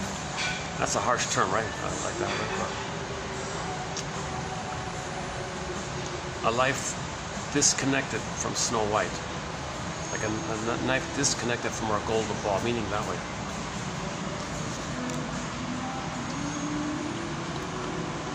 Psychoanalysis helps you discover how you have created the fears that haunt you. Yeah, Burglar talks about this too. It's one thing what the parents did, but we elaborate on it, like we pile onto it and set it there, and now we're responding all the time to it. So the mother made some mistakes, okay? That's just the way it is. Identify more the loss, understand what happened, but instead of that, we see the mother as a monster, and now we're running from the monster, fighting with the monster. This is all unreal. This is what the baby is in what's called primary mentation, primary process mentation, primary process thinking. Okay, the cat in Alice in Wonderland describes it as mad in there, no conscious logic, as mad. Okay, even Alice says up is down, left is right, here is there, no time, no space, no thing can shape shift, morph, flip, twist. It's exaggerated. It doesn't make any kind of normal sense. It's like reality versus unreality. But it's called psychic reality as well, you know, psychic reality. And that's the theory, and we're influenced by these images. We create these images based on our feelings and memories and experience. We create these imagos, and they influence it, they haunt us, like they're there, right? That's the toughest thing, I also feel, how to understand this point.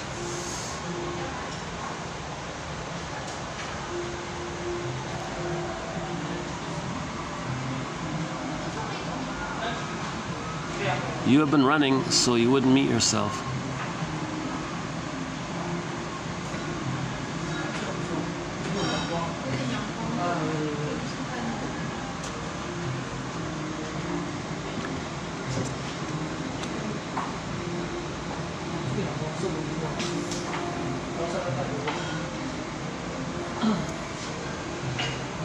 Yeah, so when there's too much, so we fight fear with anger, yeah. So you don't want, you're afraid of your fear, so what do you do with your fear? It turns into anger, basically. With the sarcasm and the wisecracks and the witty barbs.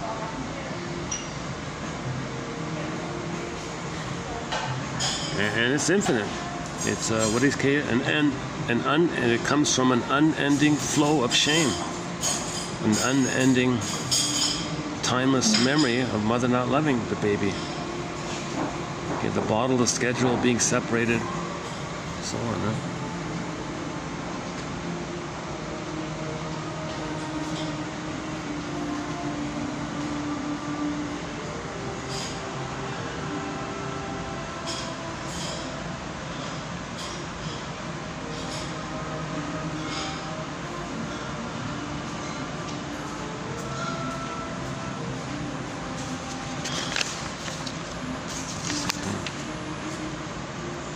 Oh yeah, so okay, we did yesterday's already.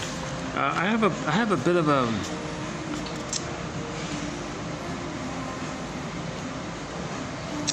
oh yeah, back to 21. Divorce is frequently resorted to by those who cannot divorce themselves from their neuroses.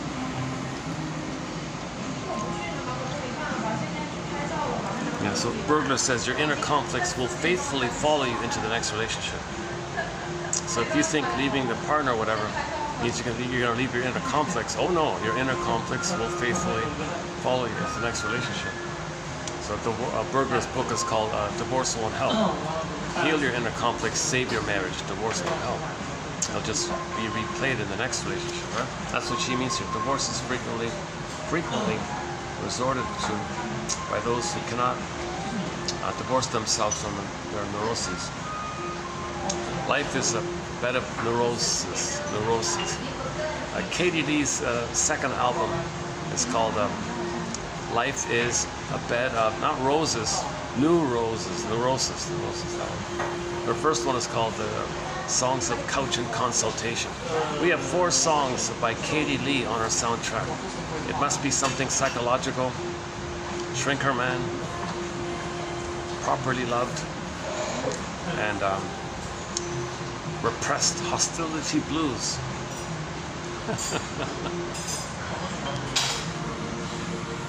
Unhappy marriages show a collusion in which partners act out their old childhood battles. Okay, back to the symbiosis, right?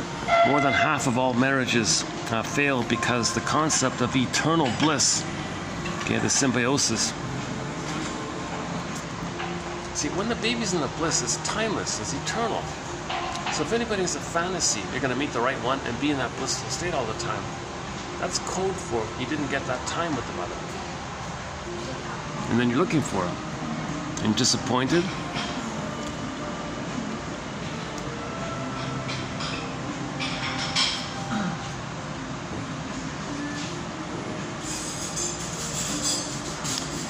Sometimes I feel like a motherless child. Oh, one face of narcissism wears is the eternal complaint. Oh yeah, that fits her pretty well. One face of narcissism is the eternal complaint. So she was obviously had that opportunity to be able to complain and still be comforted, and everybody says okay, and I'm nice to everyone was so kind and nice to her, according to the descriptions.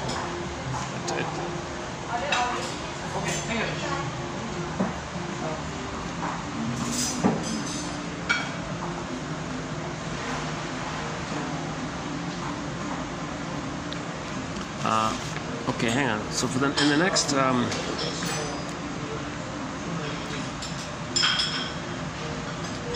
actually, Miss Freeman came up with a quote by some from long ago, some guy named St. Augustine.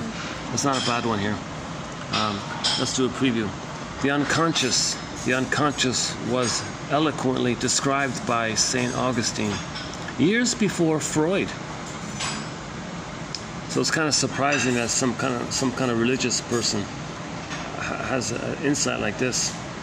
Quote, "Great is this power of memory, exceedingly great.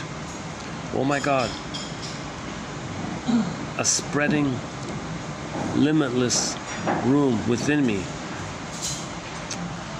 Okay, that right there reminded me of Warehouse 13, the science fiction show called Warehouse 13. A big warehouse, and it kept expanding and expanding and expanding throughout the series. And I think that comes from this quote right here. Again, great, and it was a metaphor for the guy's unconscious. So that warehouse was a metaphor for the leader's unconscious. The head guy there had an unconscious. That warehouse was his unconscious, basically, or anybody's unconscious.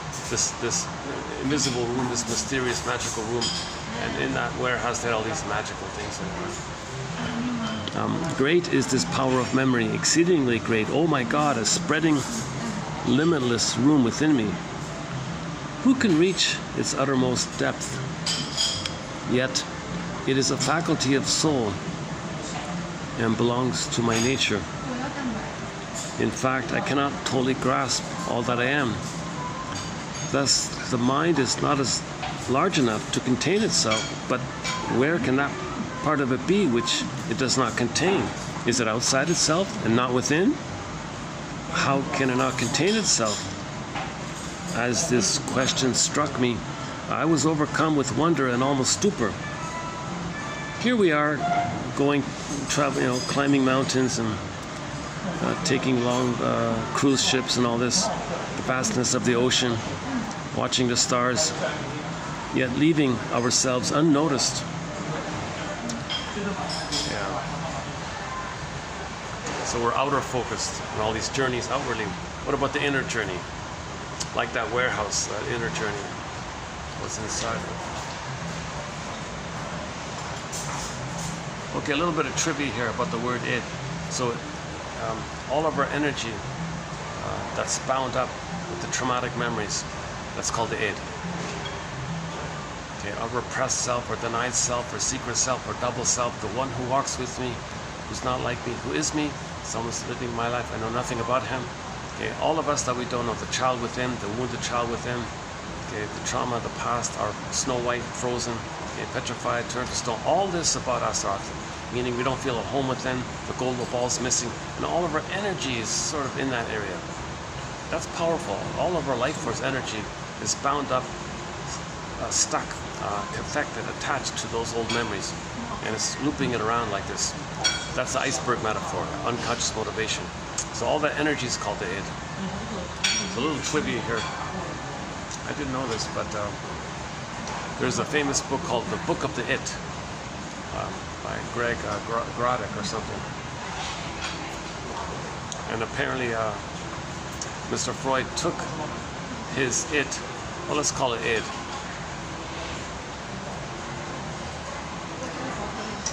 So where did Mr. Grodick get the it from? He's got a humorous book called the Book of the It. I'm confused about that because I thought Freud used it before that book, but maybe I'm wrong.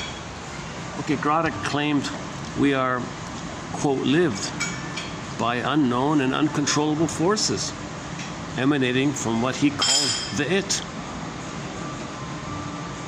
His it was taken from a translation of Nietzsche's German S. S, so in German you got the word S, okay, which means whatever is impersonal and subject to natural law in human nature. The word id, which Freud preferred, is Latin for S. Okay, so this word S in Latin is called id. Okay, Grodick wrote, quote, "Know thyself. All other searching is merely a means of reaching oneself." Perhaps for most people the only way. And whoever makes that search unwearingly, despite all stumblings, will gradually come to abandon blame and hate and envy in his life. So I remember at the end of the Spider-Man film, the live action with Garfield, the guy Garfield. I think it's 2012 or something. At the very final scene of the Spider-Man film, there was a classroom scene where the teacher was talking to the students, and she said to the students, all of literature is asking one question. 3 words. Well, here it's know thyself. Okay, 3 words. Who am I, right? So all of literature is this search. So know thyself. So you can directly look for yourself. If you're doing other things, you're still looking for yourself. Everything we're doing is looking for ourselves. We had ourself, we were born with it, we lost it, want to get it back. We all had an authentic self. Okay, most people lose it early on. Robert Bly says pretty much by the age of 5. He jokes, high school, if it's still there at high school, oh, high school will finish it for sure. But we lose it at some point. So the beingness is froze to Snow White again. Okay, Echo becomes a statue. Okay, petrification and so on. So we were born with, we don't remember it. But we had an authentic self. We had a real self. We had a sense of embodiment.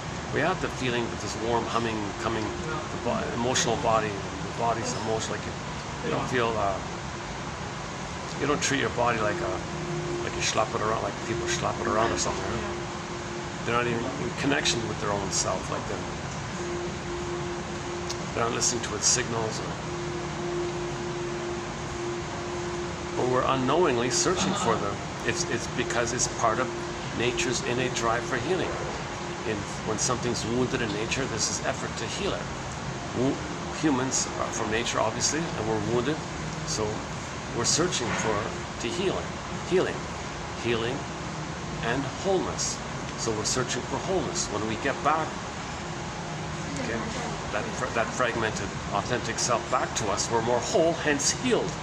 Healing and wholeness, Johnny Sanford's book.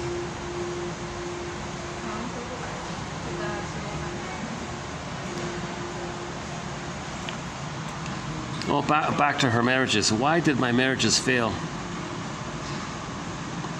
Well, they had been as inevitably doomed from the start as though 2 children had tried to make a go of it, and 2 angry children at that. That's pretty good, yeah. That's insightful. So there's some self-awareness on her end, right there. Why my marriages failed. They had been doomed from the beginning, as if as if 2 children tried to make a go of it. Not just 2 children, 2 angry children as well. So imagine 2 angry children theoretically trying to get.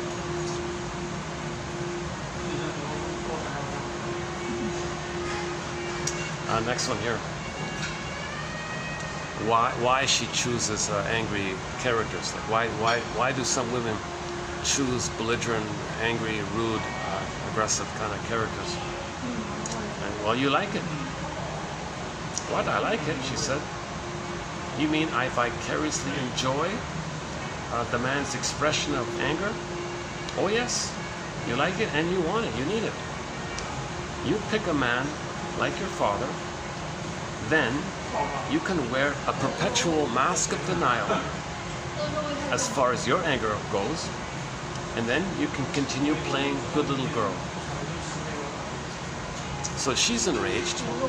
If she marries a husband who's a proxy, who can express rage, then he's the proxy side of things. So proxy is when someone feels for you, does something for you, plays a role for you, and so on. So she's enraged. How convenient. If she marries a guy who's enraged, she can sit back. Well, I'm good. My rage is over there. He's expressing my rage. I'm the good one. He's the angry one. No, she's the angry one, but she's afraid to express her anger. So find someone who does openly express anger. Oh, what a relief. You expressed my anger. I'll deny it and pretend I'm the good one, and you're the problem one.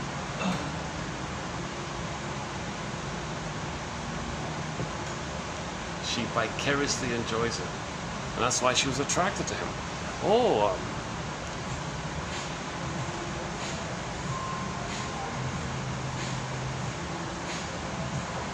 Let's think of an example. Any other example? Maybe someone is let's think of a positive example. Let's say someone is a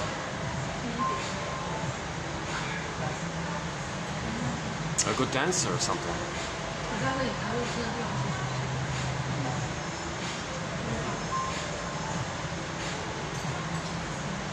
And you would like to be a good dancer, but you don't know how to. So they express your dreams of being a good dancer for you. That's the proxy side of it, right? Now that's not a burning need. That's not much of a need, right? That's not much of the proxy. Hang on again.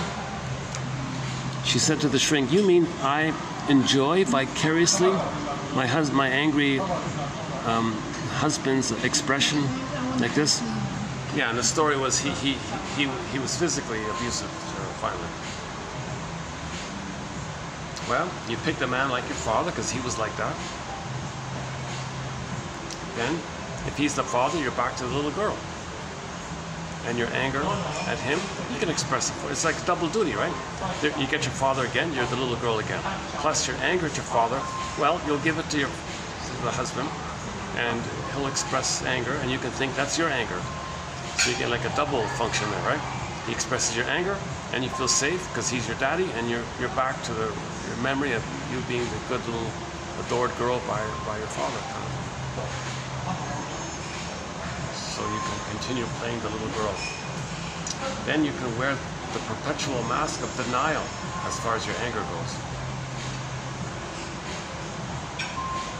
So imagine that, right?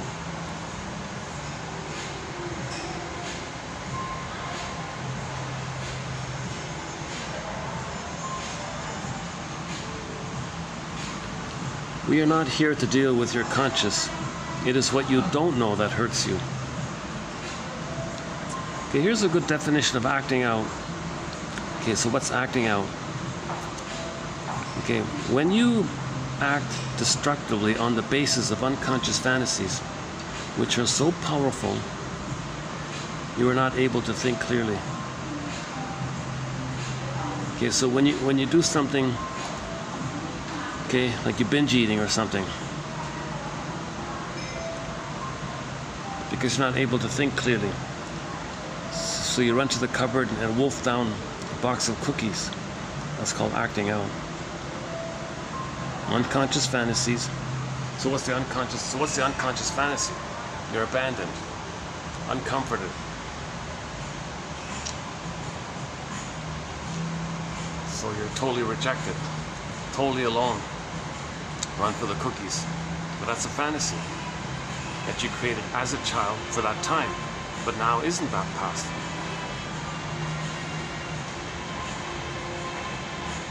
Yeah, this, I'm struggling with this. Yeah, here's another fantasy, one about the fantasies. You looked at yourself and your mother and father at times as though they were images in the crazy mirrors of the fun houses in entertainment parks. Your imagination ran wild about the witches and giants in your life, as did your ideas of the excessive punishment that would be inflicted on you for thoughts of revenge when the witches and giants hurt you. So if the mother hates the child,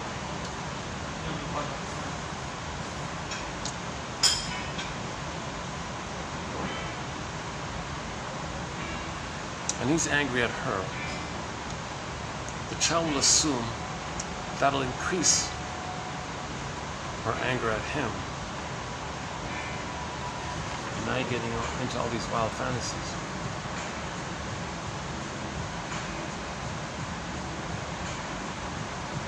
Okay, so there must be some sense that if the baby thinks the mother hates him, hurting him, obviously if he has some response to that, he imagines the witch image will be more aggressive. Is that right?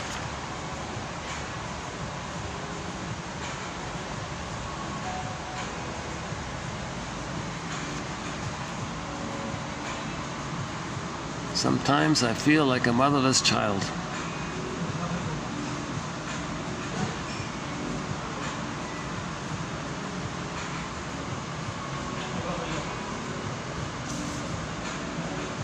To injure others is certainly wrong, but it is equally wrong to sabotage and injure oneself. Oh yeah, another one of the... Okay, back to the fantasies. What had been a fatal wound now becomes the means of identifying with others' hurt, others' sensitivities.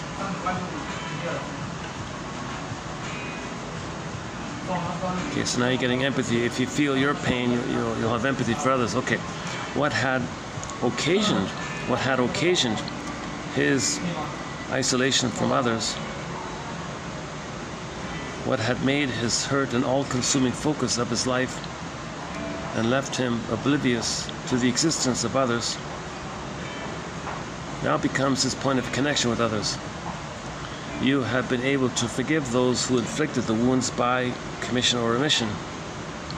Those who wounded you are not monsters, are not the monsters they appear in your fantasy. Okay, so the mother who hurt you is not the monster who appears in your fantasy. This is a tough, this issue of unconscious fantasy, that's a tough area for me.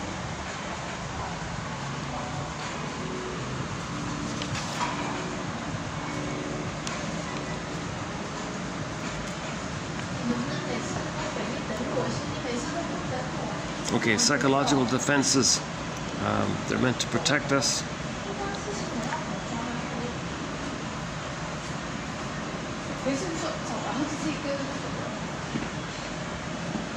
Okay, some of our experiences we can see clearly.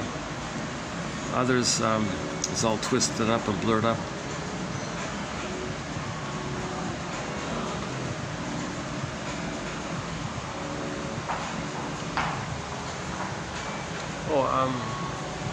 Oh yeah, back to the one about capex. So when the baby's crying to the mother and all this, angry at the mother and all this, the mother locks it. The energy turns inward to a symptom. Now the symptom, you may say, is a continuation of the cry and the scream, but it's quiet, hence it's concealed. It's there, it's revealing the emotional issue, but it's concealed. Psychosomatic symptoms reveal and conceal the anger with the mother and all this. Sarno says that all this back pain and tension, that's rage of the mother. Like when the baby's rage to the mother, that rage turns inward, the body gets tense. So psychosomatic symptoms are still an emotional, still about emotions. So yeah, back to the author here.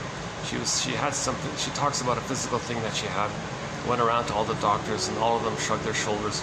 But one of them said, yeah, see a shrink. So she did and all that. That's how it began. And yeah, and then it was, she relieved it. She was able to lose the symptom. She didn't need an operation. She didn't need any medical procedure. But she managed to do some crying, and when she did, her symptom went away. And never came back, by the sounds of it. Now I just discovered that there's a sequel to this book. So in the next video, I'm going to post quotes from the sequel. So her first book was written in the 50s, called Fight Against Fears, and I noticed she did a follow-up book in this, almost 2 decades later, in a book called Farewell to Fear. That's like a part 2 kind of thing. And I think, if I'm not mistaken, there's even a part 3 later on. So there might be a trilogy here. So in the next video, in the next video we'll do actually these ones here. I did a preview of some of them are from the sequel called Farewell to. Well, now things have finally calmed down. What time is it? 3:34. Son of a gun! I should have started now. Yeah, I had a little awkwardness here with the. I was really worried that I didn't want to disturb the couple's meal and all this, and so I bounced. You saw me bouncing around, and I couldn't find another place to do it. The pool was busy. The events place. Oh no, this is just for events. You cannot stand here. he was pretty determined about it. That's no surprise to me. That's a common. Some hotels will say, all right, well, we'll give you this little corner here if you want. Some guys say, no way, get out of here.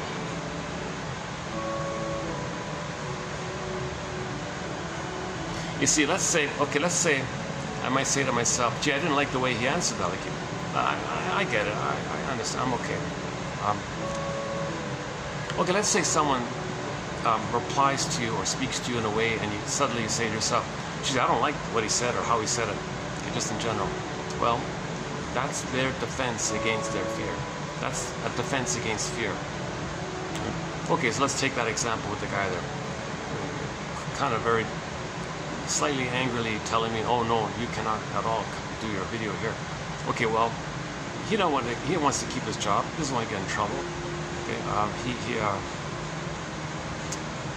wants to look like he's in charge and all this, so he can keep his job. So there's a fear there. If he loses this good job, I'm assuming it's a good job here, a fancy hotel, he's immensely afraid of what other new job is he going to find, right? So when you don't like something in a person, you got to think of it that what they're doing is defense against fear, their fears. Now, their fears may be wildly unreal. They may be responding to monster images in their mind, so it's unreal like that. But nevertheless, they're responding to some fears, partly real, partly imagined, mostly imagined.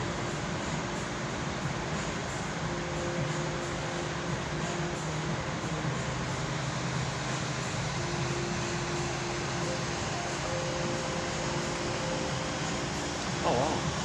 Oh, finally things have come down here. Oh, maybe I can stay for a bit after all. Well, it's going to be hit. If this is the case, this is going to be really hit and miss in terms of my being able to do a video here. But lesson learned. I'll come a little later. I came early thinking like 1-ish, like 1:30 or something. Yeah, okay, never mind that. I'm having a very absent mind. I'm really not feeling present in this video. I'm a little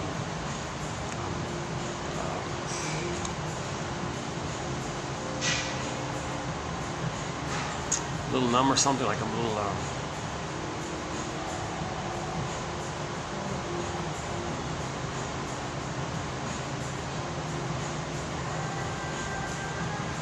yeah, I'm way more absent-minded today. Okay, so the exercise in each video is to find your favorite. So let me do it for myself here. So what's my favorite today? Let's see.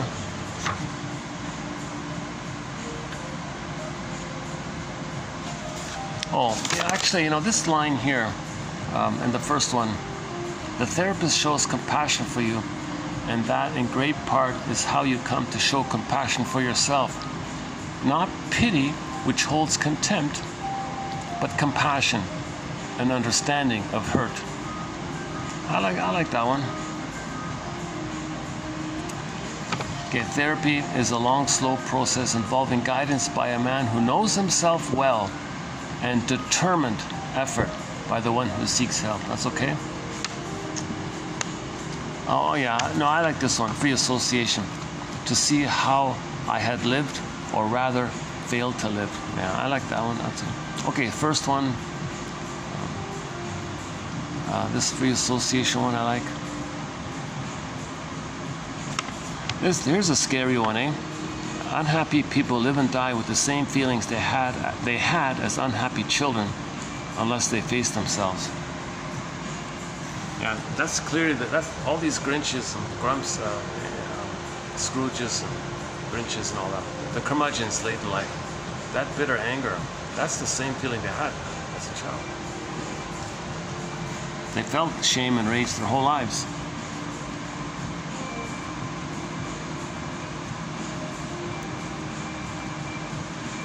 Okay, so she was blaming the 1%. Yeah, here's a good cover, right? Maybe she's a member, or was a member, or is a member, I don't know, of the 1%. But to hide it, she'll complain in the book. I'm complaining about the 1%. Trigg said, well, those who blame the 1% forget that they made. They made it. Those who complain about the blue made it. They are still putting the blame on something else, so they don't have to look inward. So heal the man in the mirror. Michael Jackson. Michael Jackson. Michael Jackson. Right? Man in the mirror. Look in the mirror and heal who you see in the mirror.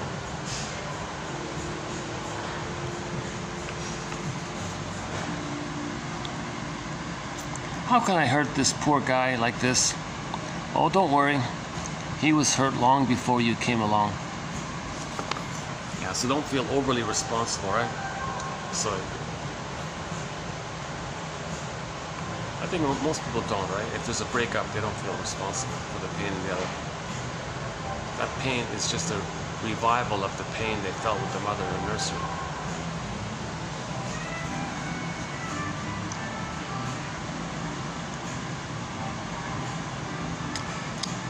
Try to be tolerant of tolerance.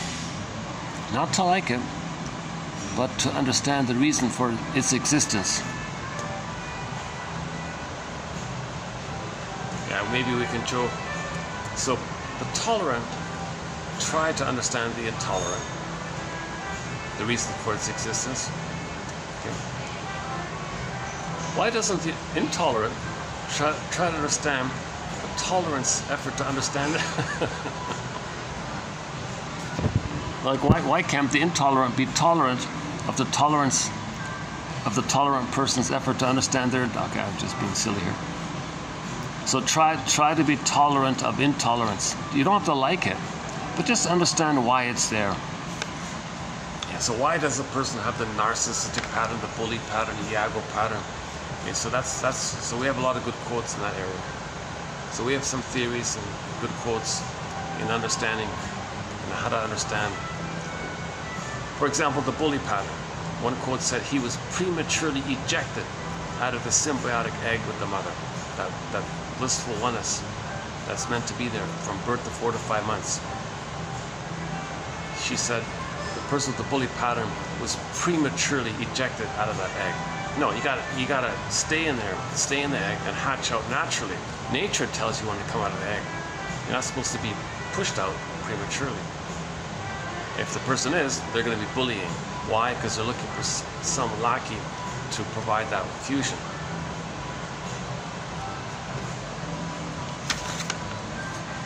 The lackey can't do it, so they're angry all the time. So they want to control the lackey. The lackey isn't the breast mother for the past, so it never works. So they do it again and again. Repetition, compulsion. Try to understand the existence for people who are angry all the time.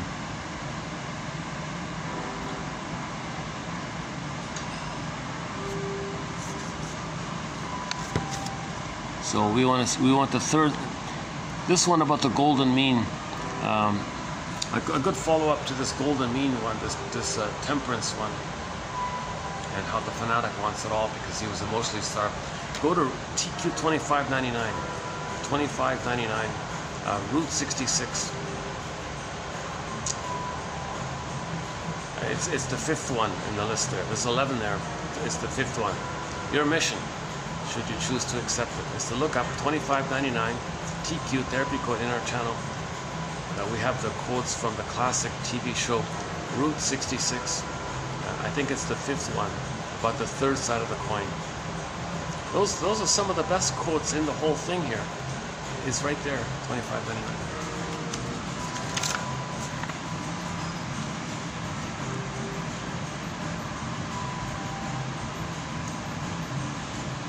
Yeah, there's a lot of substitute. There's a lot of substitute, symbolic, synthetic effort. See, here's a blank SkyTrain here. So I mean a SkyTrain with a blank ad on it. I have a fantasy. It says there, for the love of narrative medicine. Buymeacopy.com/psychoanalysis. Be your own story doctor. 10,000 quotes to help you find your story.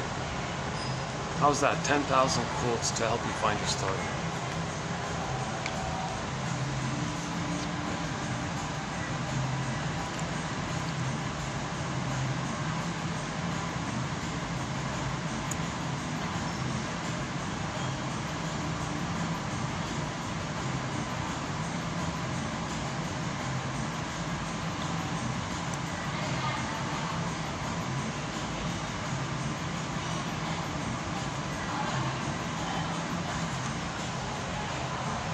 Okay, I guess I'll just leave it for that. Yeah. 28. So this has been 2823. Okay, we'll do.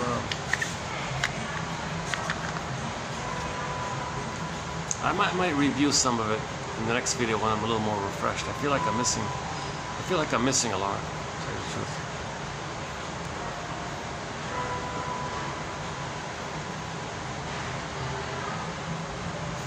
You know, that other thought about the conspiracy stuff, the other thought that crossed my mind, if that author is correct or something, then that would be a good example of controlled, so-called controlled opposition, right? Where like she was the number one person responsible for the link to the public about psychoanalysis. So she's going to maybe control, give you enough, but not too much. Right? It's like little spoon it out, but not the important parts. Like she doesn't talk about Melanie Klein. She doesn't talk about Margaret Mahler, Fairbairn, Masterson. Yeah, Masterson. Oh, that's too early. Masterson was in the 80s, right? Well, let's see in the follow-up book if that was 69. Well, let's see in the third one. Let's see what. Yeah, I'm looking forward to the third of the trilogy. Who she references. So maybe there is a either out of for personal reasons or deliberately, you could see this controlled opposition effect. So if she's the one in charge, all right, we're going to entrust you all of this psychoanalysis stuff. We're going to put it in your hands. Give the public something that's big, interesting, amuse them, entertain them. Tell them some stories. Tell them some funny little stories about you and your prom night or something. Just entertain people, and all that will be directed to you. That's your job. So we want to control the information to the public about psychoanalysis. So it's possible, if the Freeman family is in that. If that theory is correct, it's conceivable that she might be assigned that role of the so-called PR side of it. So maybe she was a PR agent to manage, to make sure the public doesn't really get the best parts of psychoanalysis. Yeah. So people read it and they got a little annoyed. Oh, is that what it is? Gee, she whines all the time. Is that what psychoanalysis is? Just whining all the time, complaining all the time? A little joke here, a little insight there, but geez, you don't feel good afterwards, right? So maybe she did her job kind of thing.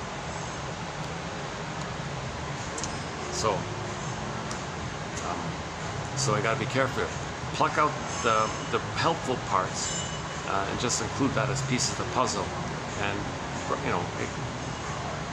put aside whatever other agenda there may have been, either personal or calculated. I don't know.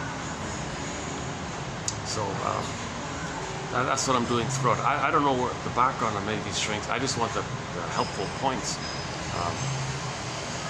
Now he may have use those helpful points in some broader context, which I don't know. I don't care about. I want the helpful points. So that's what we have here in 1001 Windmills of the Mind. 10,000 helpful points. I think I'm saving them, so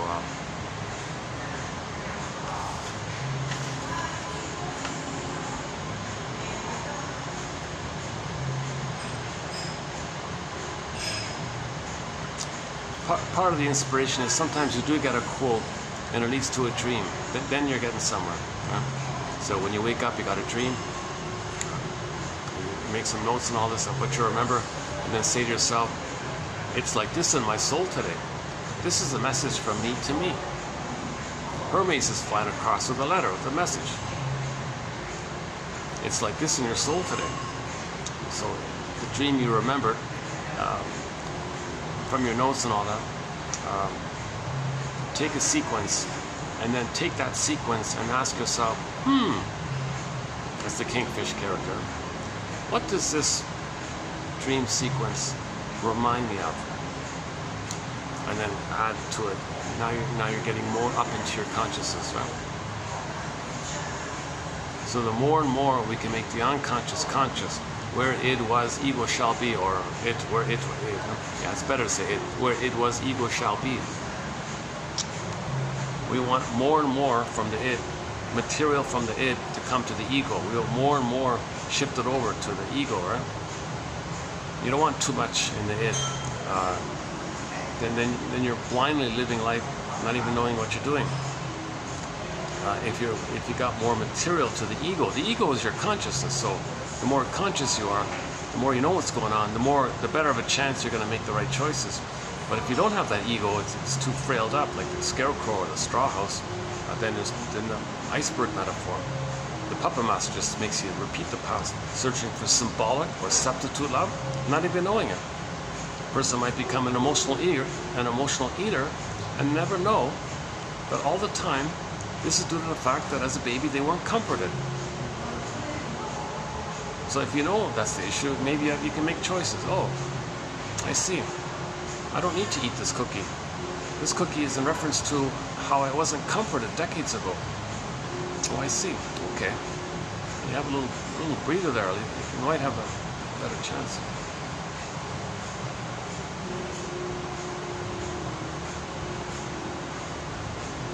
And then you reach a point maybe where you don't even reach for the cookies.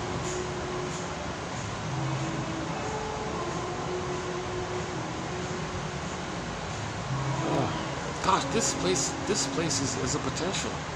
Awfully expensive, but if I'm gonna have this nice kind of luxury like this, look at that. If this could be the case,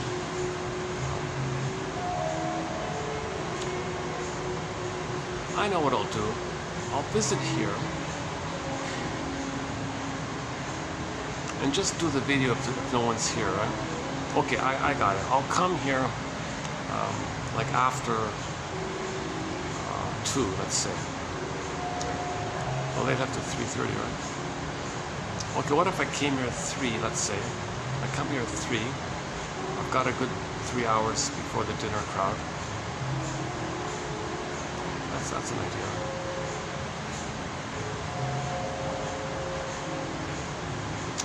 Yeah, sorry, I'm really a little fatigued today. I'm a little tired today. I don't feel I did a good job in this video. So whenever there's a video like this, where I'm a little not having a great day or something, click the more link, read the quotes below, your mission, pick out one. It's like building a catcher's mitt to catch the ball, leaving the basket for the egg to come in.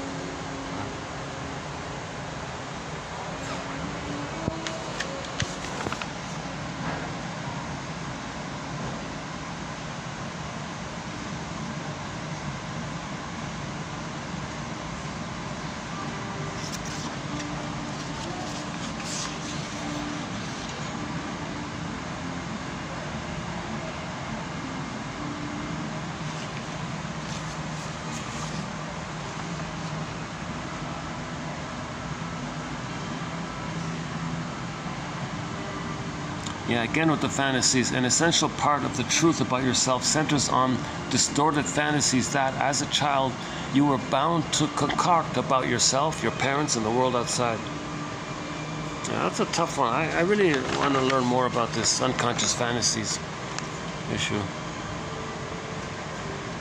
Don Juans and Donna Juanas feel guilty about remaining true to a partner because they equate the one partner to a parent.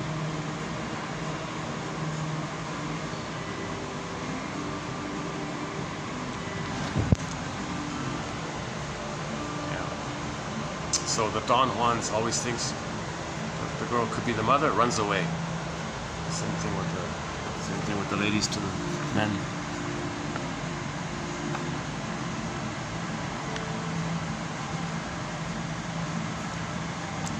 To internalize means to take in psychologically those characteristics and attitudes of our parents we acquire as part of ourselves. Some internalizations are constructive, others are destructive. So the child's meant to internalize the memory of mother soothing them, being there for them, not treating them angrily, thinking that the child is her mother. Mother, hold the phone here. What are you doing here? I'm not your mother from the nursery. And now you're angry at me thinking I'm her. I'm not her. Child's got to internalize that. Things are wildly exaggerated now. That's going to make the person dysfunctional, right? And have a hostile mind, violent video games, violent TV shows, all these things.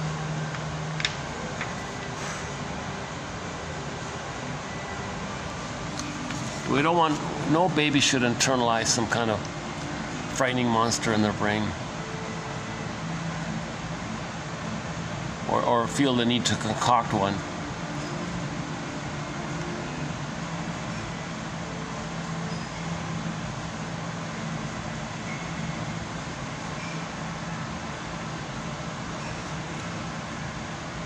He unconsciously saw the same behavior in a wife. Right? So this one fellow, looked for a wife who acted in the same way like his mother. So now he can express his anger at his mother wife, because originally he was afraid to. Yeah. So if there's unfinished business with the mother, the guy might look for a lady who has the same traits like the mother, because originally he was passive, couldn't speak up, couldn't express his anger at the mother. Unfinished business. He's stuck there.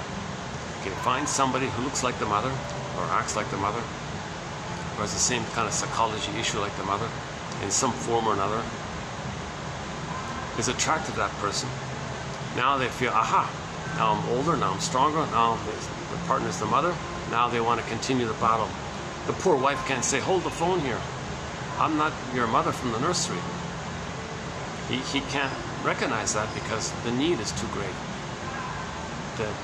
He needed immensely the mother to love him. He was angry at that. So he continues this anger battle with the wife, thinking the wife is the mother, hoping the mother in the past can change her ways. No time machine's not going to work. One quote said, the perceptual apparatus is diminished with trauma, and we only see the projection of the past with the present. So the present is the presenting past.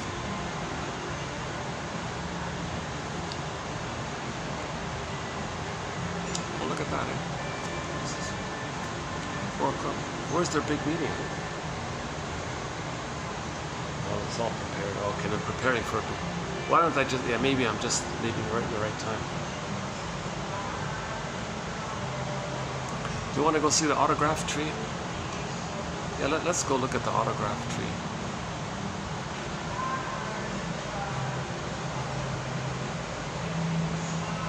Oh, no, second thought. Yeah, that's I think I'll just wrap it up here this time now. I'm almost tempted to redo this video to tell you the truth. My heart wasn't in this video. I didn't feel present. I didn't even feel, one of the quotes of, when you're speaking, can you feel your feelings when you're speaking? I'm speaking like very airily, airily, like in a very airy way. I didn't see, I'm sure if anyone watched this, geez, this guy, he's not speaking from his feelings, is he? Today especially.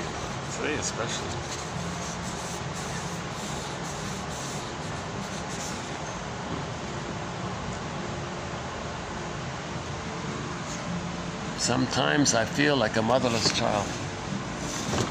Yeah, that's so we played the Hootie and the Blowfish one from the cracked rear view mirror CD. It's just a 1 minute liner there.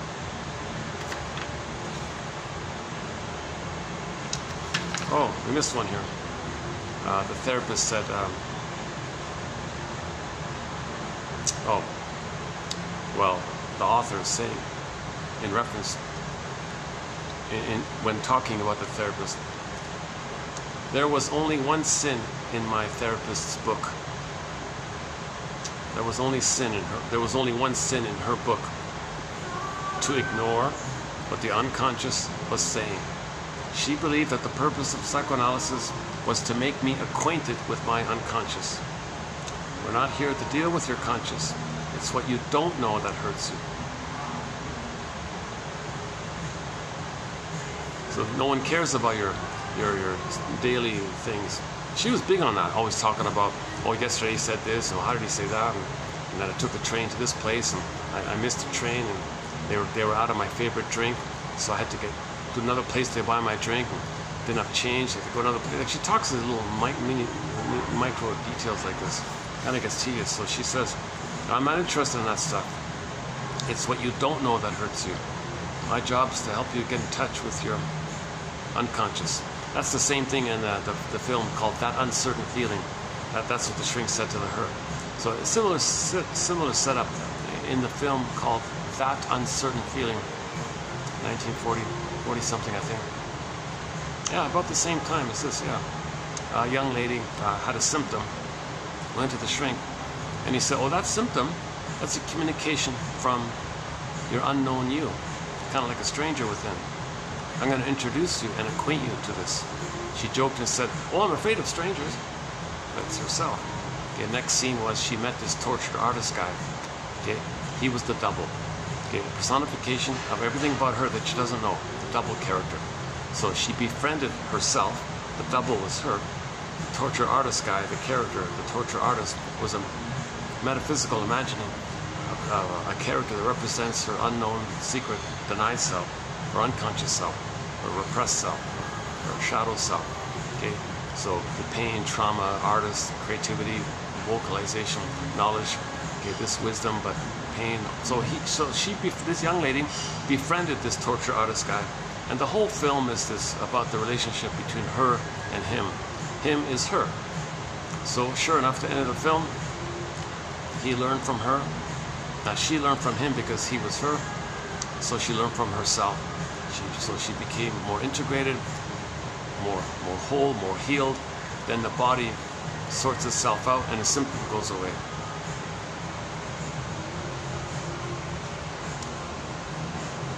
Oh, they lower all the curtains at this time. Oh, okay. Oh, I see. The first time I was here at the other end, I didn't have the sun issue going up here. Or what is this north side? This is west, right? That's I'm facing west there. So when I came here, oh, this, yeah, okay, that's west. So yesterday I was at the east end. I had no sun issue with that either.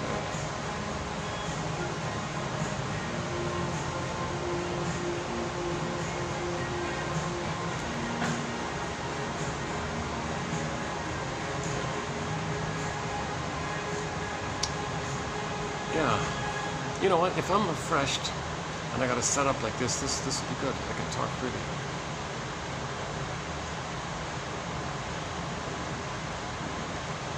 It's nice for a change to be in a nice place. Look at the nice tables, right? Nice marble, nice chairs and all that. Comfortable sofas.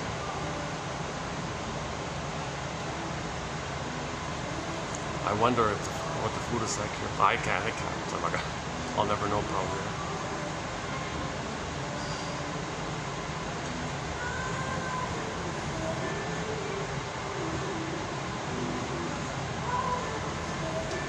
Clothing ad, you know.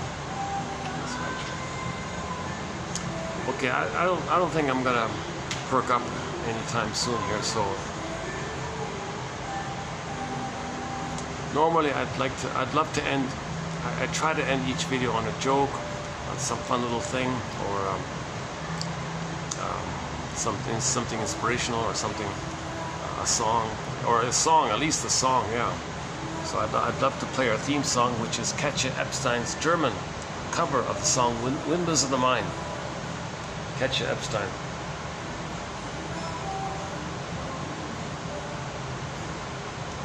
That's an ad for some kind of a medical clinic or something. Katja Epstein's song "Windmills of the Mind." Yeah, my favorite English rendition of the song is the one done by Barbara Lewis. A great one. The most recently added song to our soundtrack is Na Ying's recent rendition of her song called Mo. Very nice. So check out May 2024, Na Ying. That's her last name, N-A, the family name, N-A. Her first name is Ying, Y-I-N-G. and the song is called Mo, M-O. Very nice rendition of it. It was one of her big hits in the past, and she did a live version of it recently. So I want to add that rendition on our soundtrack. We've got a few of her songs on our soundtrack. Na Ying, Wang Fei, Ziana Zane. I'm trying to get singers and songs from all around the world, all genres, opera, classical, ambient, lots of classic rock and folk, and you name it. Yeah, lots of indigenous music. Yeah, lots of indigenous music. Songs from Africa, songs from South America.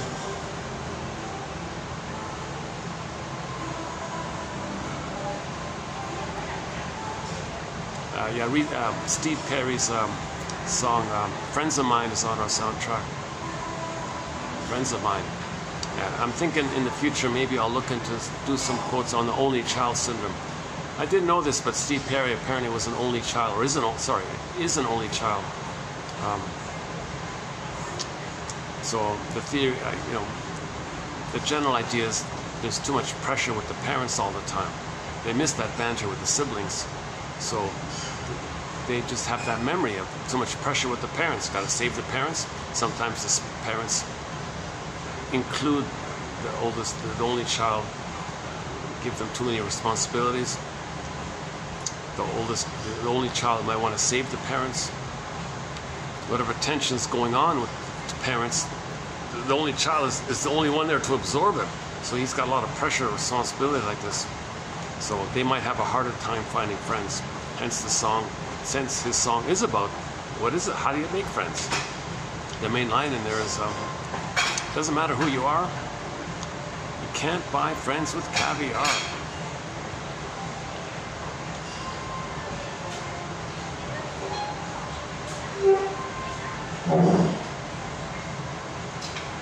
Yeah, okay, why don't I just wrap up that, let them finish up their things here.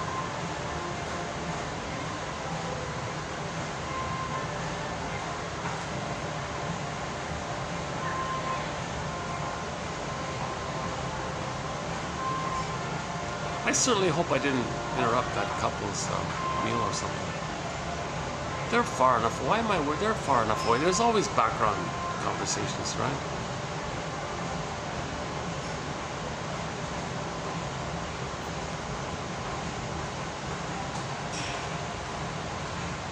Yeah, okay, let's just wrap it up here. So I'll see you in the next video. Thanks very much. Your mission, should you choose to accept it, okay, is to go to the Route 66 quotes located in video marked TQ2599. For the love of narrative medicine, I'll see you next time.